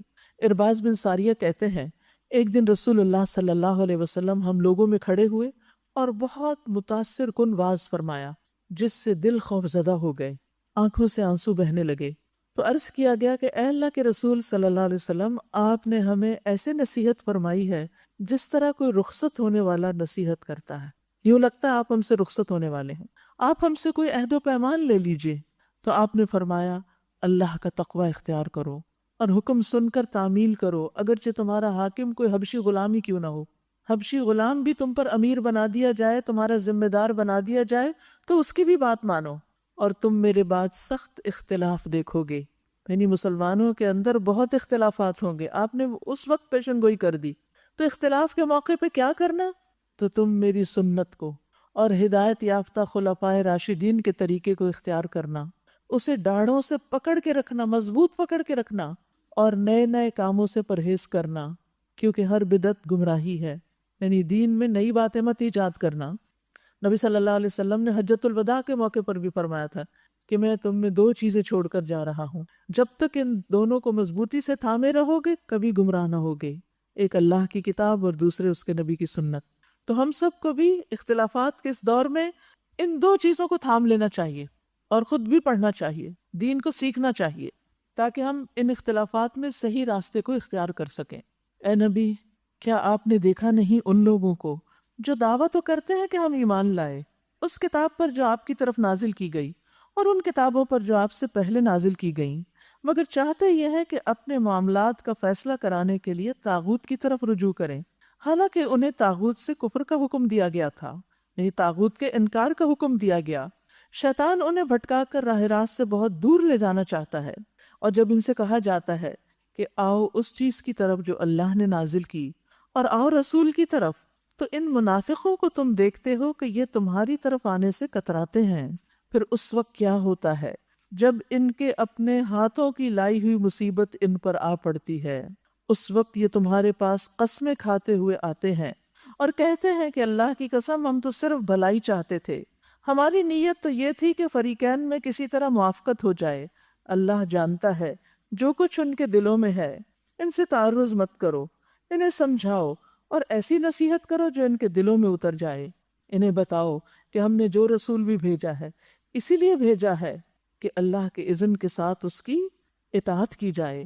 اگر انہوں نے یہ طریقہ اختیار کیا ہوتا کہ جب یہ اپنے نفس پر ظلم کر بیٹھے تھے تو تمہارے پاس آ جاتے اور اللہ سے معافی مانگتے، اور رسول بھی ان کے لیے معافی کی درخواست کرتے، تو یقیناً اللہ کو بخشنے والا اور رحم کرنے والا پاتے۔ یہاں ایک بہت اہم بات پتہ چل رہی ہے، اور وہ یہ کہ انسان پر بہت سی مصیبتیں اس کے اپنے اعمال کی وجہ سے آتی ہیں، یعنی انسان کو اس کے گناہوں کی وجہ سے مصیبت پہنچتی ہے۔ قرآن مجید میں سورۃ الشورى آیت 30 میں اللہ تعالیٰ فرماتے ہیں اور تمہیں جو بھی مصیبت پہنچی تو وہ اس وجہ سے ہے جو تمہارے ہاتھوں نے کمایا، یعنی اس کی وجہ کیا ہے؟ تمہاری اپنے ہاتھوں کی کمائی، اور وہ بہت سی چیزوں سے درگزر کر جاتا ہے۔ اس لیے انسان کو ایسے موقع پر اللہ سے توبہ کرنی چاہیے۔ یونس علیہ السلام جو مچھلی کے پیٹ میں چلے گئے تھے تو انہوں نے کتنی خوبصورت دعا مانگی تھی، لا الہ الا انت سبحانک انی کنت من الظالمین۔ اللہ کے سوا کوئی الہ نہیں، کوئی معبود نہیں، تو پاک ہے، تو ظلم نہیں کرتا، تو ہر عیب اور نقص سے پاک ہے، میں ظالموں میں سے ہوں، میں اپنی غلطی کا اعتراف کرتا ہوں۔ توبہ کہتے بھی اسی کو ہے، اپنی غلطی کو ماننا۔ حضرت عمر نے جب عباس رضی اللہ عنہ سے بارش کی دعا کے لیے کہا تو انہوں نے کہا، اے اللہ، بے شک مصیبتیں گناہوں کی وجہ سے نازل ہوتی ہیں، یہ جو بارش رکی ہوئی ہے ہمارے ہی گناہوں کی وجہ سے، اور انہیں صرف توبہ ہی دور کر سکتی، یعنی استغفار کرنی چاہیے۔ برائے ابن عازب کہتے ہیں، آپ نے فرمایا جب بھی کسی رگ یا آنکھ کو نقصان پہنچتا ہے تو وہ کسی نہ کسی گناہ کی وجہ سے ہوتا ہے، اور بہت سی تکلیفیں تو اللہ تعالیٰ ویسے ہی ٹالتا رہتا ہے جو اس سے بھی کہیں زیادہ ہوتی ہیں۔ یعنی اگر ہمارے ہر گناہ پہ ہمیں پکڑا جائے تو ہم زمین پہ چل پھر ہی نہیں سکتے، لیکن کسی کسی غلطی پر اللہ سبحانہ وتعالیٰ دنیا میں ہی کوئی سزا دے دیتے ہیں اس کا کفارہ کرنے کے لیے، یا انسان کو سبق سکھانے کے لیے کہ آئندہ سے وہ باز آ جائے۔ کیونکہ جب انسان تکلیف میں ہوتا ہے تو اللہ کی طرف رجوع کرتا ہے، اور جب ہر وقت صرف نعمتیں ہی ملتی چلی جاتی ہیں تو انسان کو کیا خیال آنے لگتا ہے، میں تو بڑا اچھا ہوں، میں تو بہت نیک ہوں، اسی لیے تو یہ سب کچھ مجھے مل رہا ہے۔ رسول اللہ صلی اللہ علیہ وسلم نے فرمایا، جب کسی قوم میں بدکاری عام ہو جاتی ہے اور وہ اعلانیہ اس کا ارتکاب کرنے لگتے ہیں تو ان میں طاعون اور ایسی مختلف بیماریاں پھیل جاتی ہیں جو پہلے گزرے ہوئے لوگوں میں موجود نہ تھیں۔ تو یہاں ایک خاص واقعے کی طرف اشارہ ہے کہ جس میں نبی صلی اللہ علیہ وسلم سے فیصلہ کرانے کے بعد کچھ لوگ جو تھے وہ کسی اور کے پاس چلے گئے کیونکہ انہیں آپ کا فیصلہ پسند نہیں آیا، اور پھر آ کے اپنی تعویلیں پیش کرنے لگے۔ نبی صلی اللہ علیہ وسلم کو کیا حکم دیا گیا؟ فَأَعْرِضْ عَنْهُمْ وَعِظْهُمْ وَقُلْ لَهُمْ فِي أَنفُسِهِمْ قَوْلًا بَلِيغًا۔ آپ ان سے اعراض برتیے، ان کو نصیحت کیجیے، اور ان کو ایسی بات کیجیے جو ان کے دلوں میں اتر جائے، یعنی ان کی اصلاح ہو جائے۔ سبحان اللہ، ہمارا طرز عمل کیا ہوتا ہے اگر کسی نے ہمارے حق میں کوئی کمی کر دی، کوئی حق تلفی کر دی، اور پھر وہ معذرت کرنے آ جاتا، چلے بھلے جھوٹی معذرت ہی کر رہا ہو، ایکسکیوز کر رہا ہو، تو کیا کرنا چاہیے؟ جانے دو، مان لو، آپ کو فیل ہو بھی رہا ہے، آپ کو محسوس ہو رہا ہے کہ یہ شخص صحیح بات نہیں کر رہا، اس وقت بھی مجھے دھوکہ دے رہا ہے، لیکن چلے کہہ تو رہا ہے نا، تو ان باتوں سے درگزر کرو، اگنور کرو، ان کو ایشو نہ بناؤ، اور پھر اس موقع پر کوئی اچھی ایسی بات کرو جو دل میں اترے، اور ایسی بات کہ جس کے بعد ان کو اپنی غلطی خود نظر آنے لگے۔ یاد رکھیے، جب تک انسان اپنی غلطی کو خود نہیں مانتا اس کی اصلاح نہیں ہو سکتی۔ اگر انسان جھوٹی موٹی باتیں کر کے دوسروں کو مطمئن کرتا رہتا ہے تو پھر وہ اپنی غلطی پر تو اڑا ہی رہتا ہے نا۔ یہاں اچھے تعلقات چاہے کسی کے ساتھ بھی ہیں، ان کا ایک بہترین اصول بتا دی، کیونکہ ہم نے رہنا تو اسی معاشرے میں ہوتا ہے نا، ایسے لوگوں کے ساتھ رہنا ہوتا ہے۔ دنیا میں دو طرح کے لوگ ہوتے ہیں جن سے ہمارا واسطہ پڑتا ہے، ایک وہ ہوتے ہیں جو بہت ہی مخلص، ایماندار، سچے، کھرے لوگ، سچ بات کہنے والے، اچھے اخلاق کے مالک، اچھے ان کے اندر ٹریٹس ہوتے ہیں، اچھی عادات، اچھے طریقے ہوتے ہیں، ان سے تو ہمارا نباہ ہو ہی جاتا ہے، اور اس میں ہمارا کوئی کمال نہیں ہوتا کیونکہ وہ خود ہی اچھے ہیں۔ ہم اچھے ہوں اچھے نہ ہوں وہ ہمارے ساتھ اچھے رہتے ہیں کیونکہ وہ اچھے ہیں۔ لیکن دوسری طرح کے لوگ وہ ہوتے ہیں جو ہمارے لیے ایک آزمائش بن جاتے ہیں، فتنہ بن جاتے ہیں۔ تو ایسے موقع پر کیا کرنا چاہیے؟ ان سے اعراض برتنا چاہیے، درگزر کرنا چاہیے، اس بات کو اپنے دل سے بھی نکال دینا چاہیے، اور نہ کسی سے ذکر کرنا چاہیے، اور اگر کوئی ذکر کرے تو اس کو بھی روک دینا چاہیے۔ آپ دیکھیے کہ جو زخم انسان کو لگ جاتے ہیں نا، ان کو ہیلنگ کے لیے وقت چاہیے ہوتا ہے، لیکن بہت سے لوگ ہیلنگ کے دوران ان کو کھرچنا شروع کر دیتے ہیں۔ خارش بھی ہوتی ہے نا ہیلنگ میں، اس کو کھرچنا شروع کر دیتے ہیں، وہ پھر ہرے ہو جاتے ہیں، پھر وہ ٹھیک ہونے لگے، وہ پھر کھرچ دیتے ہیں، وہ پھر کھرچ دیتے ہیں، وہ پہلے سے بھی بگڑ جاتے ہیں وہ زخم۔ یہی حال ہے ہمارا لوگوں کے ساتھ معاملے کا کہ بعض اوقات ہم ان کے ساتھ یعنی کسی سے ہرٹ ہو جاتے ہیں، زخمی ہو جاتے ہیں، اور دل ٹوٹ جاتا ہے، اور پھر ہم اس بات کو اتنی دفعہ دہراتے ہیں، کبھی کسی کو بتاتے ہیں، کبھی کسی کو، اور پھر اتنی ڈیٹیل کے ساتھ ایک ایک سٹیپ ہم حفظ کیے ہوئے ہوتے ہیں، پکا پکا یاد رکھتے ہیں۔ شاید قرآن کی کوئی سورت بھی ایسی یاد نہ ہو جتنی ہمیں لوگوں کی غلطیاں یاد ہوتی ہیں، مائنیوٹ ڈیٹیل کے ساتھ، چھوٹے چھوٹے ایکشنز کے ساتھ۔ اللہ اکبر، کس پہ ظلم کر رہے ہیں؟ اپنی جان پہ۔ کیوں اتنا کچھ یاد رکھا ہوا ہے؟ چھوڑو ان باتوں کو، یہ گندگی کی ٹوکریاں اٹھا پھینکو، نکالو اپنے دل سے۔ آردن ہم، اور کیا کرو، بس اچھی بات کر دو، کوئی اچھا سا میسج دے دو، سامنے دے دو، پیچھے سے دے دو، کسی کے ہاتھ اچھا سا کوئی پیغام بھیج دو. آپ کو پتہ ہے کوئی شخص آپ سے حسد کرتا ہے، آپ سے نفرت کرتا ہے، آپ کو سمجھ آ رہی ہے، اب اس سے ڈیلنگ کیسے کریں گے آپ؟ مقابلہ کر کے، کچھ اس کو سنا کے نہیں، اچھے اچھے میسج بھیج کے، تاکہ اس کا حسد ٹھنڈا پڑ جائے، وہ آگ اس کی دھیمی ہو جائے. کیونکہ اس کو اصل میں توجہ چاہیے. وہ آپ سے جیلس کیوں ہے؟ کیونکہ آپ کی ترقی، آپ کو ملنے والی نعمت اس کو پسند نہیں ہے. اب وہ کیا چاہتا ہے کہ یہ کسی طرح ختم ہو. لیکن جب آپ اس کو اکنالج کرنے لگتے ہیں نا کہ آپ بھی بہت اچھے، آپ کے اندر یہ خوبی ہے، تو اس کا تھوڑا سا علاج ہو جاتا ہے. ہم کیا کرتے ہیں؟ اور اگنور کرنا شروع کر دیتے ہیں، اور کھچاؤ، وہ مسئلہ اور بڑھ جاتا ہے. آگ کو کیسے بجھاتے ہیں؟ پھونکے مار کے پانی ڈالتے ہیں نا. تو یہ آپ کا اچھا رویہ کیا ہے؟ اس آگ پہ پانی ڈالیں جو اس کے اندر لگی ہوئی ہے. آپ کو پتہ ہے یہ شخص دھوکہ دیتا ہے مجھے، آپ کو پتہ ہے یہ نوکر جھوٹ بولتا ہے، آپ کو پتہ ہے اس نے گڑبڑ کی ہے. اگر تو آپ اس کا علاج کر سکتے تو کریں، اور اگر نہیں تو پھر ہر وقت بہت باریک حساب نہ کریں، کیونکہ وہ سوائے چک چک کے اور اپنے اعمال برباد کرنے کے حاصل کچھ نہیں. وہ یا تو نکال دیں، یا پھر اس سے گزارا کرنا ہے تو آردن ہم آنکھیں بند کر لیں.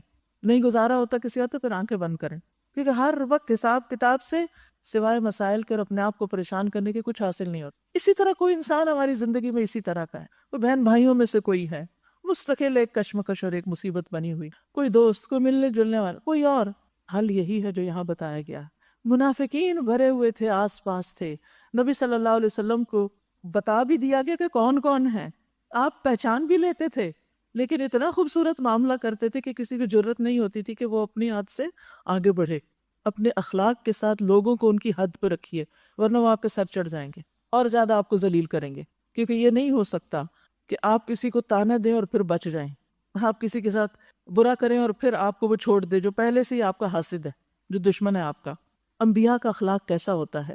عبداللہ بن مسعود کہتے ہیں کہ جیسے میں اس وقت نبی صلی اللہ علیہ وسلم کو دیکھ رہا ہوں کہ آپ ایک پیغمبر کی حکایت بتا رہے ہیں کہ ان کی قوم والوں نے ان کو اتنا مارا کہ لہو لہان کر دیا، اور وہ اپنے منہ سے خون صاف کر رہے تھے اور دعا کر رہے تھے، رب اغفر لقومی فإنہم لا یعلمون، اللہ میری قوم کو معاف کر دے، یہ جانتے نہیں، یہ علم نہیں رکھتے. تو جہلا سے اس طرح کا معاملہ. پھر اسی طرح نبی صلی اللہ علیہ وسلم کے بارے میں آتا ہے کہ ایک دفعہ حضرت انس کہتے ہیں میں آپ کے ساتھ چل رہا تھا، آپ کے جسم پر نجران کی بنی ہوئی موٹے حاشیے کی چادر تھی. اتنے میں ایک دیہاتی آ گیا اور اس نے آپ کی چادر کو پکڑ کے اتنی زور سے کھینچا کہ آپ کے مونڈے پر اس کے زور سے کھینچنے سے نشان پڑ گیا، جو جریٹ سی آ جاتی ہے. پھر اس نے کہا، اے محمد مجھے اس مال میں سے دینے کا حکم دیجئے جو اللہ کا مال آپ کے پاس ہے. تو رسول اللہ صلی اللہ علیہ وسلم اس کی طرف متوجہ ہوئے اور مسکرائے. اتنی چوٹ کھا کے بھی مسکرا کے دیکھا اس کو، سبحان اللہ. اور آپ نے حکم دیا کہ اس کو کچھ مال دے دیا جائے. ہمارے ساتھ کوئی یہ معاملہ کرے، اس کے بعد ہم کیا دیں گے اس کو؟ دو لگائیں گے. ہمارے ہاں تو یہی ہوتا ہے نا. اس طرح معاملے حل نہیں ہوتے. بہت سی خرابیوں کا علاج کیا ہے؟ ادفع باللتی ہی احسن. احسان کے ساتھ بہت سی دشمنیاں ختم ہو سکتی ہیں، بہت سی مخالفتیں محض احسان کے ذریعے دب سکتی ہیں. فلا وربک لا یؤمنون حتی یحکموک فیما شجر بینہم ثم لا يجدوا في انفسهم حرجا مما قضیت ویسلموا تسلیما. تمہارے رب کی قسم یہ کبھی مومن نہیں ہو سکتے جب تک کہ اپنے باہمی اختلافات میں یہ تمہیں فیصلہ کرنے والا نہ مان لیں. پھر جو کچھ تم فیصلہ کرو اس پر اپنے دلوں میں بھی کوئی تنگی محسوس نہ کریں، بلکہ سر بسر تسلیم کر لیں. اگر ہم نے انہیں حکم دیا ہوتا کہ اپنے آپ کو ہلاک کر دو یا اپنے گھروں سے نکل جاؤ تو ان میں سے کم ہی آدمی اس پر عمل کرتے. حالانکہ جو نصیحت انہیں کی جاتی ہے اگر یہ اس پر عمل کرتے تو یہ ان کے لیے زیادہ بہتری اور زیادہ ثابت قدمی کا موجب ہوتا، اور جب یہ ایسا کرتے تو ہم انہیں اپنی طرف سے بہت بڑا اجر دیتے اور انہیں سیدھی راہ دکھا دیتے. یہاں ایک بڑی کام کا نقطہ بتایا گیا، وَلَوْ أَنَّهُمْ فَعَلُوا مَا يُوعَظُونَ بِهِ لَكَانَ خَيْرًا لَهُمْ وَأَشَدَّ تَثْبِيتًا. اگر وہ کر لیتے وہ چیز جس کا انہیں واعظ کیا گیا، نصیحت کی گئی، یعنی جو بات انہیں بتائی گئی، اگر یہ اس پہ عمل کر لیتے تو کیا ہوتا؟ نمبر 1 لَكَانَ خَيْرًا لَهُمْ، ان کے لیے اچھا ہوتا، ان کی خیر تھی اس میں. نمبر 2 اشد تثبیتا، ان کے لیے ثابت قدمی کا موجب ہوتا، یعنی بہت زیادہ ان کے قدم اور دین میں جم جاتے.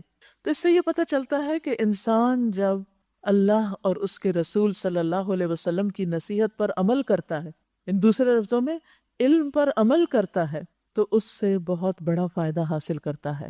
انسان کو اللہ تعالیٰ وہ علم پھر عطا کرتے ہیں جس کو وہ جانتا نہیں ہوتا، یعنی مزید علم بھی دیتے ہیں، اور پھر اس علم پر اور عمل پر ثابت قدمی بھی ملتی ہے۔ تو مزید خیر و بھلائی پانے کا طریقہ کیا ہے کہ جو ہے اس کو صحیح طور پر استعمال کیا جائے۔ نعمت کا شکر بھی تو یہی ہے نا۔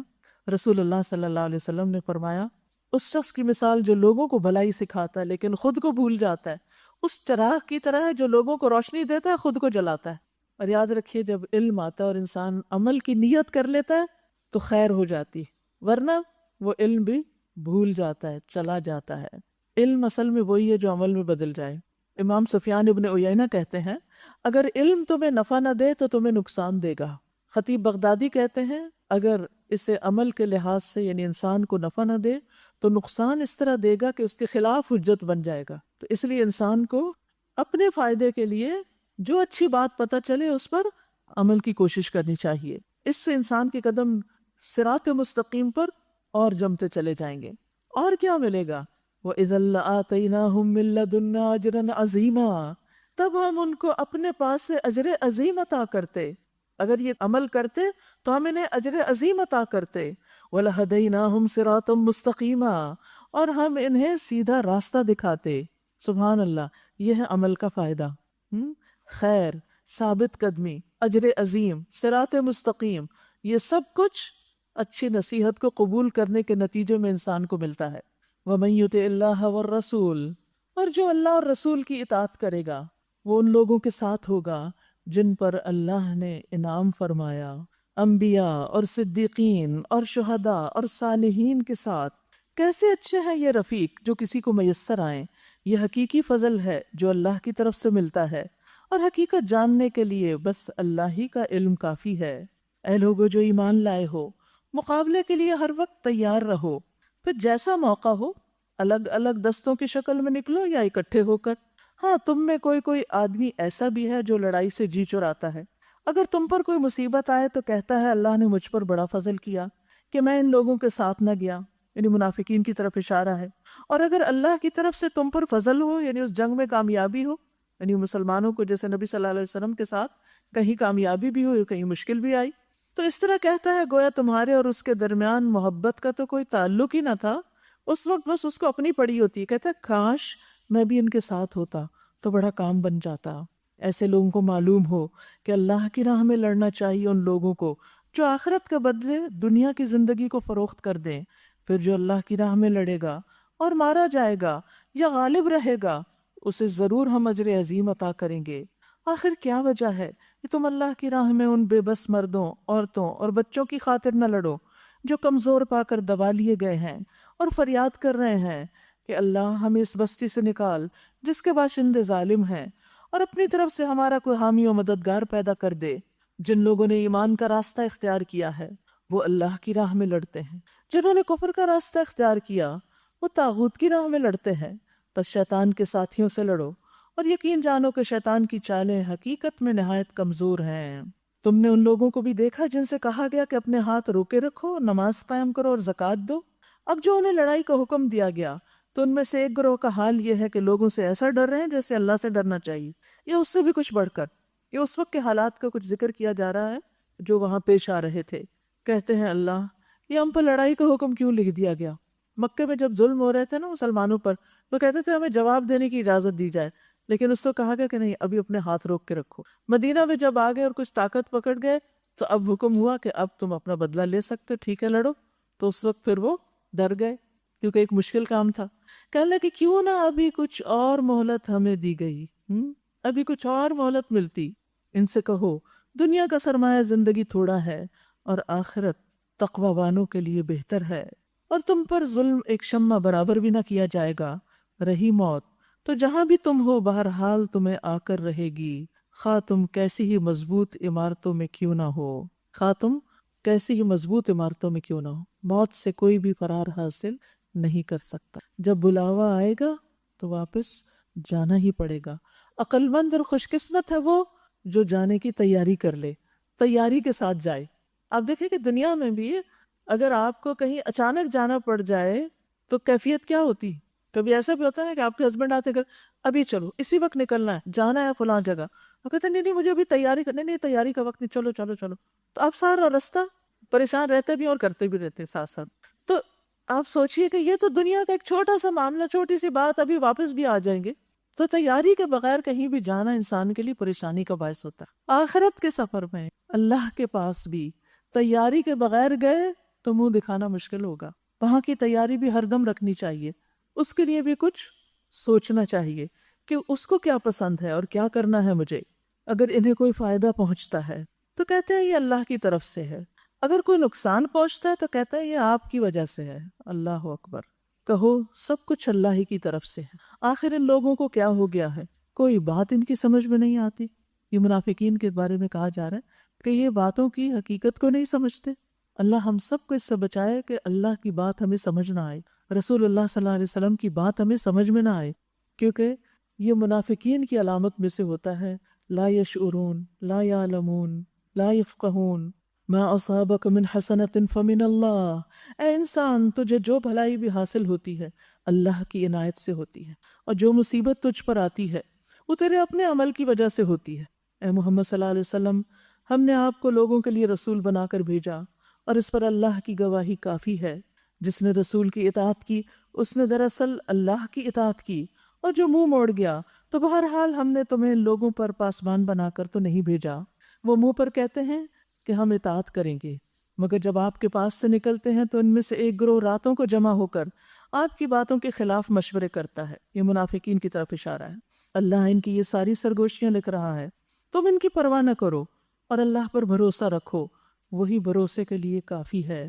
کیا یہ لوگ قرآن پر غور نہیں کرتے؟ افلا یتدبرون القرآن, کیا ہم کرتے؟ تدبر جو ہوتا ہے وہ محض صرف ترجمہ جان لینا نہیں ہوتا, بلکہ اس کی گہرائی میں جانا ہوتا ہے, اور یہ ایک دفعہ پڑھنے سے حاصل نہیں ہوتا. اس کے لیے بار بار اس کے ساتھ تعلق قائم رکھنے کی ضرورت ہوتی ہے, اس کو پڑھتے رہنے کی ضرورت ہوتی ہے. اگر یہ اللہ کے سوا کسی اور کی طرف سے ہوتا تو اس میں بہت کچھ اختلاف پایا جاتا. یہ لوگ جہاں کوئی اطمینان بخش یا خوفناک خبر سن پاتے ہیں اسے لے کر پھیلا دیتے ہیں. منافقین بہت افواہیں پھیلاتے تھے, جھوٹی باتیں. آج آپ دیکھیے کہ ہم سب اپنے آپ کو سچا مومن کہتے ہیں, لیکن ہمارا طرز عمل کیا ہے؟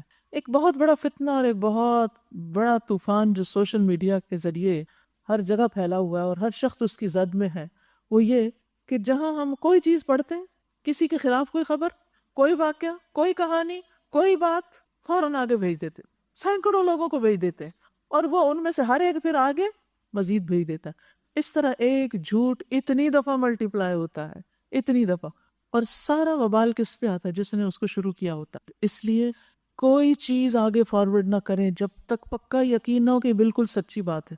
دنیا کی بڑی بڑی شخصیتوں کے بارے میں خبریں مشہور کر دیتے ہیں, فلاں نے یہ کر دیا, فلاں یہ, کبھی کسی کے مرنے کی خبر شائع کر دیتے ہیں.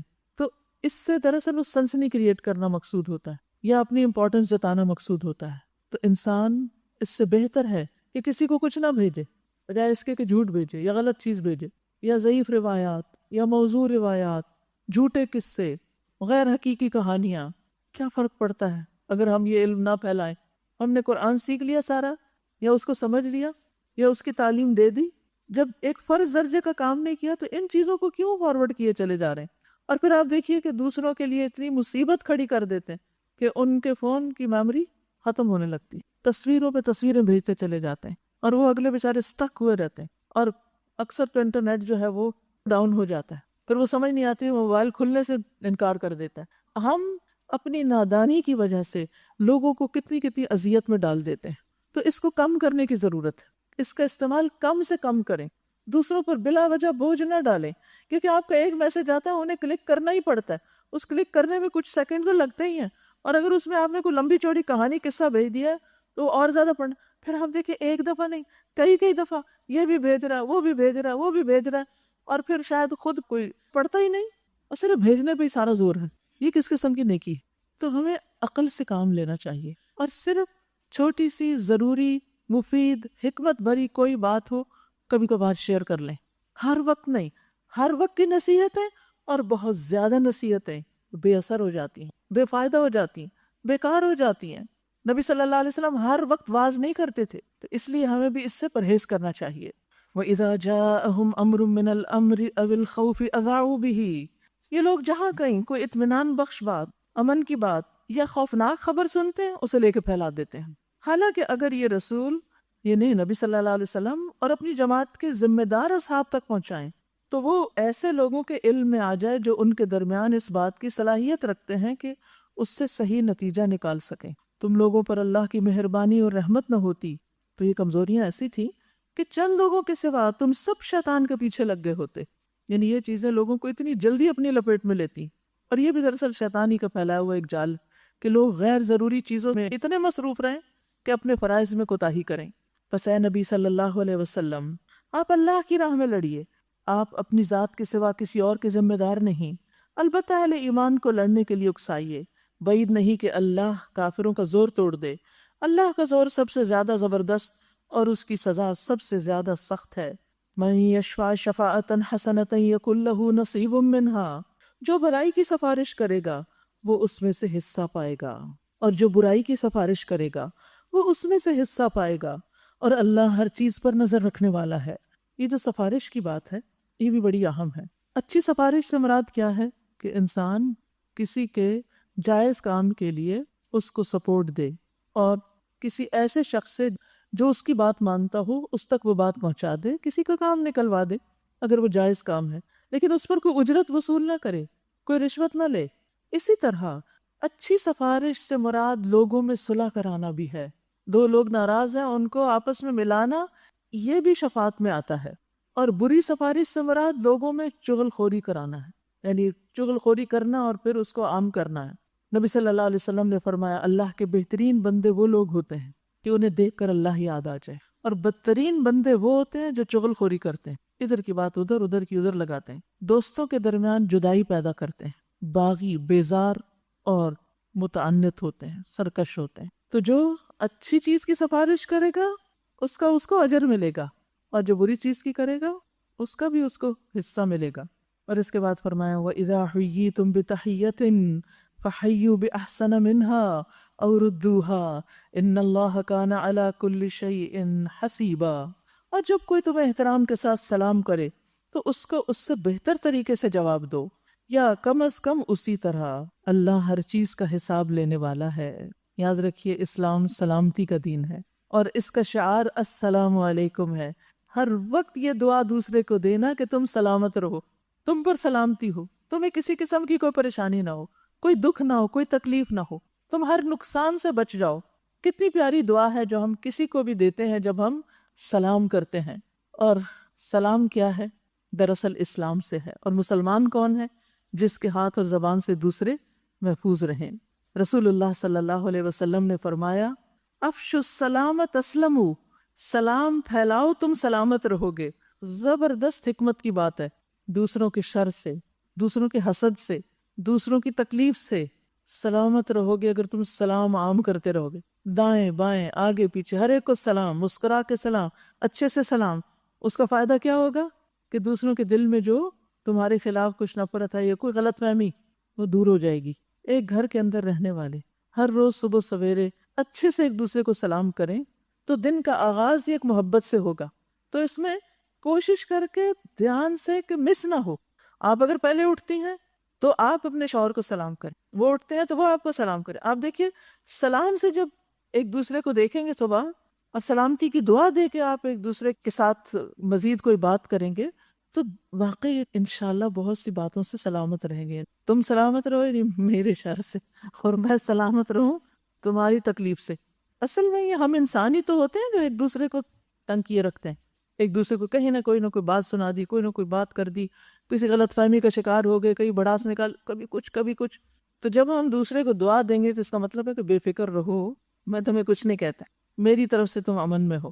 افشوا السلام تسلموا، سلام خوب عام کرو، سلامت رہو گے۔ ایک تو اللہ سے دعا کرتے رہو گے، وہاں سے سلامتی آئے گی، اور ویسے بھی آپس کی بدگمانیاں ختم ہوتی رہیں گی۔ اللہ وہ ہے جس کے سوا کوئی الہ نہیں، وہ تم سب کو اس قیامت کے دن جمع کرے گا جس کے آنے میں کوئی شک نہیں، اور اللہ کی بات سے بڑھ کر سچی بات اور کس کی ہو سکتی ہے۔ پھر فرمایا فَمَا لَكُمْ فِي الْمُنَافِقِينَ فِئَتَيْنِ، پھر یہ تمہیں کیا ہو گیا کہ منافقین کے بارے میں تمہارے درمیان دو رائے پائی جاتی ہیں۔ حالانکہ جو برائیاں انہوں نے کمائی ہیں ان کی بدولت اللہ انہیں الٹا پھیر چکا ہے. یعنی گناہ جو ہے وہ انسان کے لیے مزید بگاڑ کا باعث بنتے ہیں، یعنی کہ ہدایت سے دوری کا باعث بنتے ہیں. کیا تم چاہتے ہو کہ جسے اللہ نے ہدایت نہیں بخشی اسے تم ہدایت بخش دو؟ حالانکہ جس کو اللہ نے راستے سے ہٹا دیا اس کے لیے تم کوئی راستہ نہیں پا سکتے. وہ تو یہ چاہتے ہیں کہ جس طرح وہ خود کافر ہیں تم بھی اسی طرح ہو جاؤ تاکہ تم اور وہ سب یکساں ہو جائیں. لہٰذا ان میں سے کسی کو اپنا دوست نہ بناؤ جب تک وہ اللہ کی راہ میں ہجرت کر کے نہ آ جائیں، اور اگر وہ ہجرت سے باز رہیں تو جہاں پاؤ انہیں پکڑو اور قتل کرو. یعنی پھر وہ تمہارے دشمنوں کے ساتھ مل کے اگر تمہیں نقصان دے رہے اور بظاہر اپنے آپ کو مسلمان بھی کہہ رہے ہیں تو پھر یہ اسلام قابل قبول نہیں ہوگا. یعنی اس دور میں ایک تو مدینہ میں تھے نا نبی صلی اللہ علیہ وسلم، اور پھر آس پاس کے جو علاقے تھے ان میں سے کچھ لوگ مسلمان ہوئے لیکن آپ کی طرف ہجرت کر کے نہیں آئے اور اپنی قوم کے ساتھ رہے. تو جب وہ آپ کے خلاف حملہ آور ہوتے تو ان کا ساتھ بھی انہیں بعض اوقات دینا پڑتا. تو پھر ایسے میں انسان کہ اس نے تو کلمہ پڑھا تھا، اس کو بچا لو، اس کو چھوڑ دو، تو اس سے پھر مشکل ہوگی. تو ان چیزوں کے متعلق کچھ ہدایات ہیں جو ایک خاص کانٹیکس میں ہیں. اور ان میں سے کسی کو اپنا دوست اور مددگار نہ بناؤ. البتہ وہ منافق اس حکم سے مستثنیٰ ہے جو کسی ایسی قوم سے جا ملے جن کے ساتھ تمہارا معاہدہ ہے. اسی طرح وہ منافق بھی مستثنیٰ ہیں جو تمہارے پاس آتے ہیں اور لڑائی سے دل برداشتہ ہیں، نہ تم سے لڑنا چاہتے ہیں نہ اپنی قوم سے. تو ایسوں سے نہیں لڑنے کی ضرورت تمہیں. اللہ چاہتا تو ان کو تم پر مسلط کر دیتا اور وہ بھی تم سے لڑتے. لہٰذا اگر وہ تم سے کنارہ کش ہو جائیں اور لڑنے سے باز رہیں اور تمہاری طرف صلح و آشتی کا ہاتھ بڑھائیں تو اللہ نے تمہارے لیے ان پر دسترازی کی کوئی سبیل نہیں رکھی. ایک اور قسم کے منافق تمہیں ایسے ملیں گے جو چاہتے ہیں کہ تم سے بھی امن میں رہیں اور اپنی قوم سے بھی، مگر جب کبھی فتنے کا موقع پائیں گے اس میں کود پڑیں گے. ایسے لوگ اگر تمہارے مقابلے سے باز نہ رہیں اور صلح و سلامتی تمہارے آگے پیش نہ کریں اور اپنے ہاتھ نہ روکیں تو جہاں وہ ملے انہیں پکڑو اور مارو. ان پر ہاتھ اٹھانے کے لیے ہم نے تمہیں کھلی حجت دی ہے. وَمَا كَانَ لِمُؤْمِنٍ أَن يَقْتُلَ مُؤْمِنًا إِلَّا خَطَأً، کسی مومن کا یہ کام نہیں کہ دوسرے مومن کو قتل کرے الا یہ کہ اس سے بھول ہو جائے، خطا ہو جائے، بھول کے، خطا سے، غلطی سے، کہ وہ مار رہا تھا کسی اور چیز کو اور لگ گیا اس کو. تو ایسے میں پھر کیا ہوگا؟ کفارہ کیا ہے؟ اور جو شخص کسی مومن کو غلطی سے قتل کر دے تو اس کا کفارہ یہ ہے کہ ایک مومن کو غلامی سے آزاد کرے اور مقتول کے وارثوں کو خون بہا دے. نبی صلی اللہ علیہ وسلم نے خون بہا کی مقدار قتل خطا میں 100 اونٹ یا 200 گائے یا 2000 بکریاں مقرر کی. یہ غلطی سے قتل ہو گیا، ارادہ نہیں. جو ایکسیڈنٹس ہو جاتے ہیں نا روڈ پہ کہ آپ کی گاڑی سے ٹکرا کے کوئی مر گیا تو ڈرائیور کے اوپر قتل خطا کی یہ دیت ہوگی جو اس کو دینی ہوگی.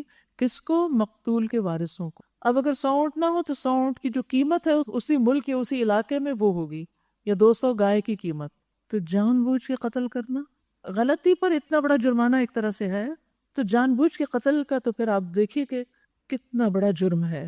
تو اس کے وارثوں کو خون بہا دیا جائے گا، الا یہ کہ وہ خون بہا معاف کر دیں. یعنی اگر کوئی نہ لینا چاہے تو اور بات ہے، لیکن اگر وہ مسلمان مقتول کسی ایسی قوم سے تھا جس سے تمہاری دشمنی ہو تو اس کا کفارہ ایک مومن غلام آزاد کرنا ہے، وہاں دیت نہیں ہوگی. اور اگر وہ کسی ایسی غیر مسلم قوم کا فرد تھا جس سے تمہارا معاہدہ ہو تو اس کے وارثوں کو خون بہا دیا جائے گا اور ایک مومن غلام آزاد کرنا ہوگا. پھر جو غلام نہ پائے وہ پے در پے 2 مہینے کے روزے رکھے، یعنی مال کا صدقہ الگ اور 2 مہینے کے روزے. اگر ایک روزہ چھوڑا تو پھر شروع سے رکھنے پڑے گے سارے. یہ قتل خطا کا کفارہ، غلطی کا کفارہ ہے. آپ دیکھیے کہ مومن کی جان کتنی قیمتی ہے. یہ اس گناہ پر اللہ سے توبہ کرنے کا طریقہ ہے، اور اللہ علیم اور دانا ہے، بہت علم اور حکمت والا ہے جس نے تمہیں یہ حکم دیا ہے. رہا وہ شخص جو کسی مومن کو جان بوجھ کر قتل کرے تو اس کی سزا جہنم ہے جس میں وہ ہمیشہ رہے گا. اس پر اللہ کا غضب اور اس کی لعنت ہے، اور اللہ نے اس کے لیے سخت عذاب مہیا کر رکھا ہے. اے لوگو جو ایمان لائے، جب تم اللہ کی راہ میں جہاد کے لیے نکلو تو دوست دشمن میں تمیز کرو، اور جو تمہاری طرف سلام سے پہل کرے اسے فوراً نہ کہہ دو کہ تم مومن نہیں. اصل میں ہوا یہ تھا کہ ایک جگہ پر ایک چرواہا جا رہا تھا، اس کے پاس بکریاں بھی تھی، تو ایسے علاقے میں تھا جو دشمن کا علاقہ تھا. تو اس نے مسلمانوں کی ایک جماعت کو سلام کیا، تو انہوں نے سمجھا یہ صرف ہم سے بچنے کے لیے کر رہا ہے، تو انہوں نے اس کو مار دیا اور اس کی بکریاں لے گیا آپ کے پاس. آپ صلی اللہ علیہ وسلم سخت ناراض ہوئے. اس پر یہ آیت نازل کہ اگر کوئی تمہیں سلام کرتا ہے تو تم یہ نہیں کہہ سکتے کہ تم مسلمان نہیں ہو اور تم اسے مارنے کی رخصت نہیں پاتے. فرمایا تبتغون عرض الحیات الدنیا، تم دنیا کی زندگی کا فائدہ چاہتے ہو. اس لیے مار رہے ہو اس کو؟ فَإِنَّ اللَّهِ مَغَانِمُ كَثِيرًا، اللہ کے پاس بہت سے مال غنیمت ہیں، دنیا میں بھی دے گا تمہیں، آخرت میں بھی بہترین بدلہ ہے۔ كَذَلِكَ كُنتُم مِّن قَبْلُ فَمَنَّ اللَّهُ عَلَيْكُمْ فَتَبَيَّنُوا، آخر اسی حالت میں تم خود بھی تو اس سے پہلے مبتلا رہ چکے ہو، پھر اللہ نے تم پر احسان کیا، لہذا تحقیق سے کام لو، جو کچھ تم کرتے ہو اللہ اس سے باخبر ہے۔ كَذَلِكَ كُنتُم مِّن قَبْلُ، ہم سب کو اپنی پچھلی زندگی یاد رکھنی چاہیے کہ ہم نے کیسی کیسی غلطیاں کی، کیسی کیسی اللہ کی نافرمانیاں کی، اور اگر آج کوئی اس مقام پر ہے جس پر ہم ماضی میں تھے تو اس کو بھی ذرا رعایت دیں، اس کے پیچھے نہ پڑ جائیں، اس سے بہت تنقید نہ شروع کر دیں، جلد بازی نہ کریں۔ ہم جب خود تھوڑا دین پڑھ لیتے نا، تھوڑے دین کی طرف آ جاتے تو پھر کیا کرتے ہیں؟ ایسے لوگ جن کو نہیں پتا ہوتا ان کے پیچھے پڑ جاتے ہیں، اور ہم چاہتے ہیں بس جلدی سے یہ سب کچھ کر لیں جو ہم 10-20 سال میں نہیں کر پائے، وہ بھی کر لیں گے۔ دوسروں سے تو ایسی توقع رکھیں اور اپنا ماضی بھول جائیں، اپنے آپ کو بھی یاد کریں کہ مجھے نمازوں کی پابندی میں کتنا وقت لگا، اور خشوع و خضوع تو ابھی تک بھی نہیں لا سکی، مجھے حجاب کرنے میں کتنا وقت لگا، مجھے فلاں کام چھوڑنے میں کتنا وقت لگا، اور اب میں اس سے چاہتی ہوں کہ وہ ایک دن میں یہ سب کچھ کر لے، اور اگر نہیں کرے تو میں بیٹھ کے آرام سے تنقیدیں کروں ان پر۔ کذالک کنتم من قبل، تم بھی تو ایسے ہی ہوا کرتے تھے، اپنا آپ بھول گیا۔ فمن اللہ علیکم، اللہ نے تم پر احسان کیا، تمہیں اپنا راستہ دکھا دیا، دین کی سمجھ دی، اور آج تم دوسروں کو تھوڑی سپیس دینے کے لیے تیار نہیں۔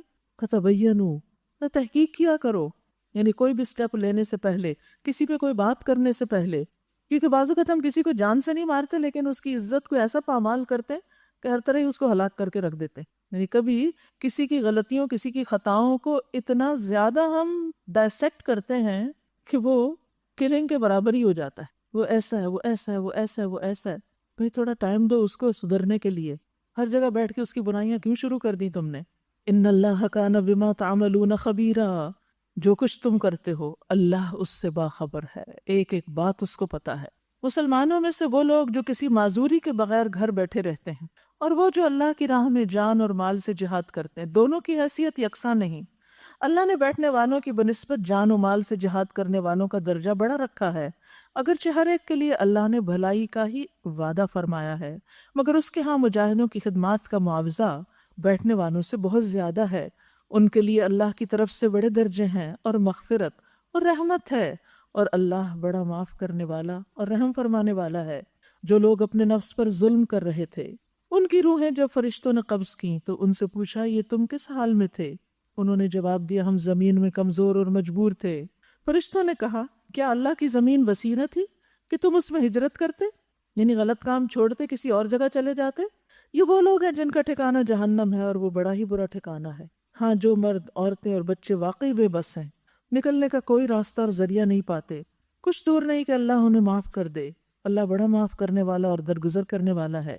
جو کوئی اللہ کی راہ میں ہجرت کرے گا وہ زمین میں پناہ لینے کے لیے بہت جگہ اور بسر اوقات کے لیے بڑی گنجائش پائے گا، اور جو اپنے گھر سے اللہ اور رسول کی طرف ہجرت کے لیے نکلے پھر راستے میں ہی اسے موت آ جائے، اس کا اجر اللہ کے ذمہ واجب ہو گیا، اللہ بہت بخشش فرمانے والا اور رحیم ہے۔ اور جب تم لوگ سفر کے لیے نکلو تو کوئی مذائقہ نہیں اگر نماز قصر کر لو، قصر نماز کا حکم ہے یہاں، خصوصاً اگر تمہیں اندیشہ ہو کہ کافر تمہیں ستائیں گے، یعنی جنگی حالات ہوں، کیونکہ وہ کھلم کھلا تمہاری دشمنی پر تلے ہوئے ہیں۔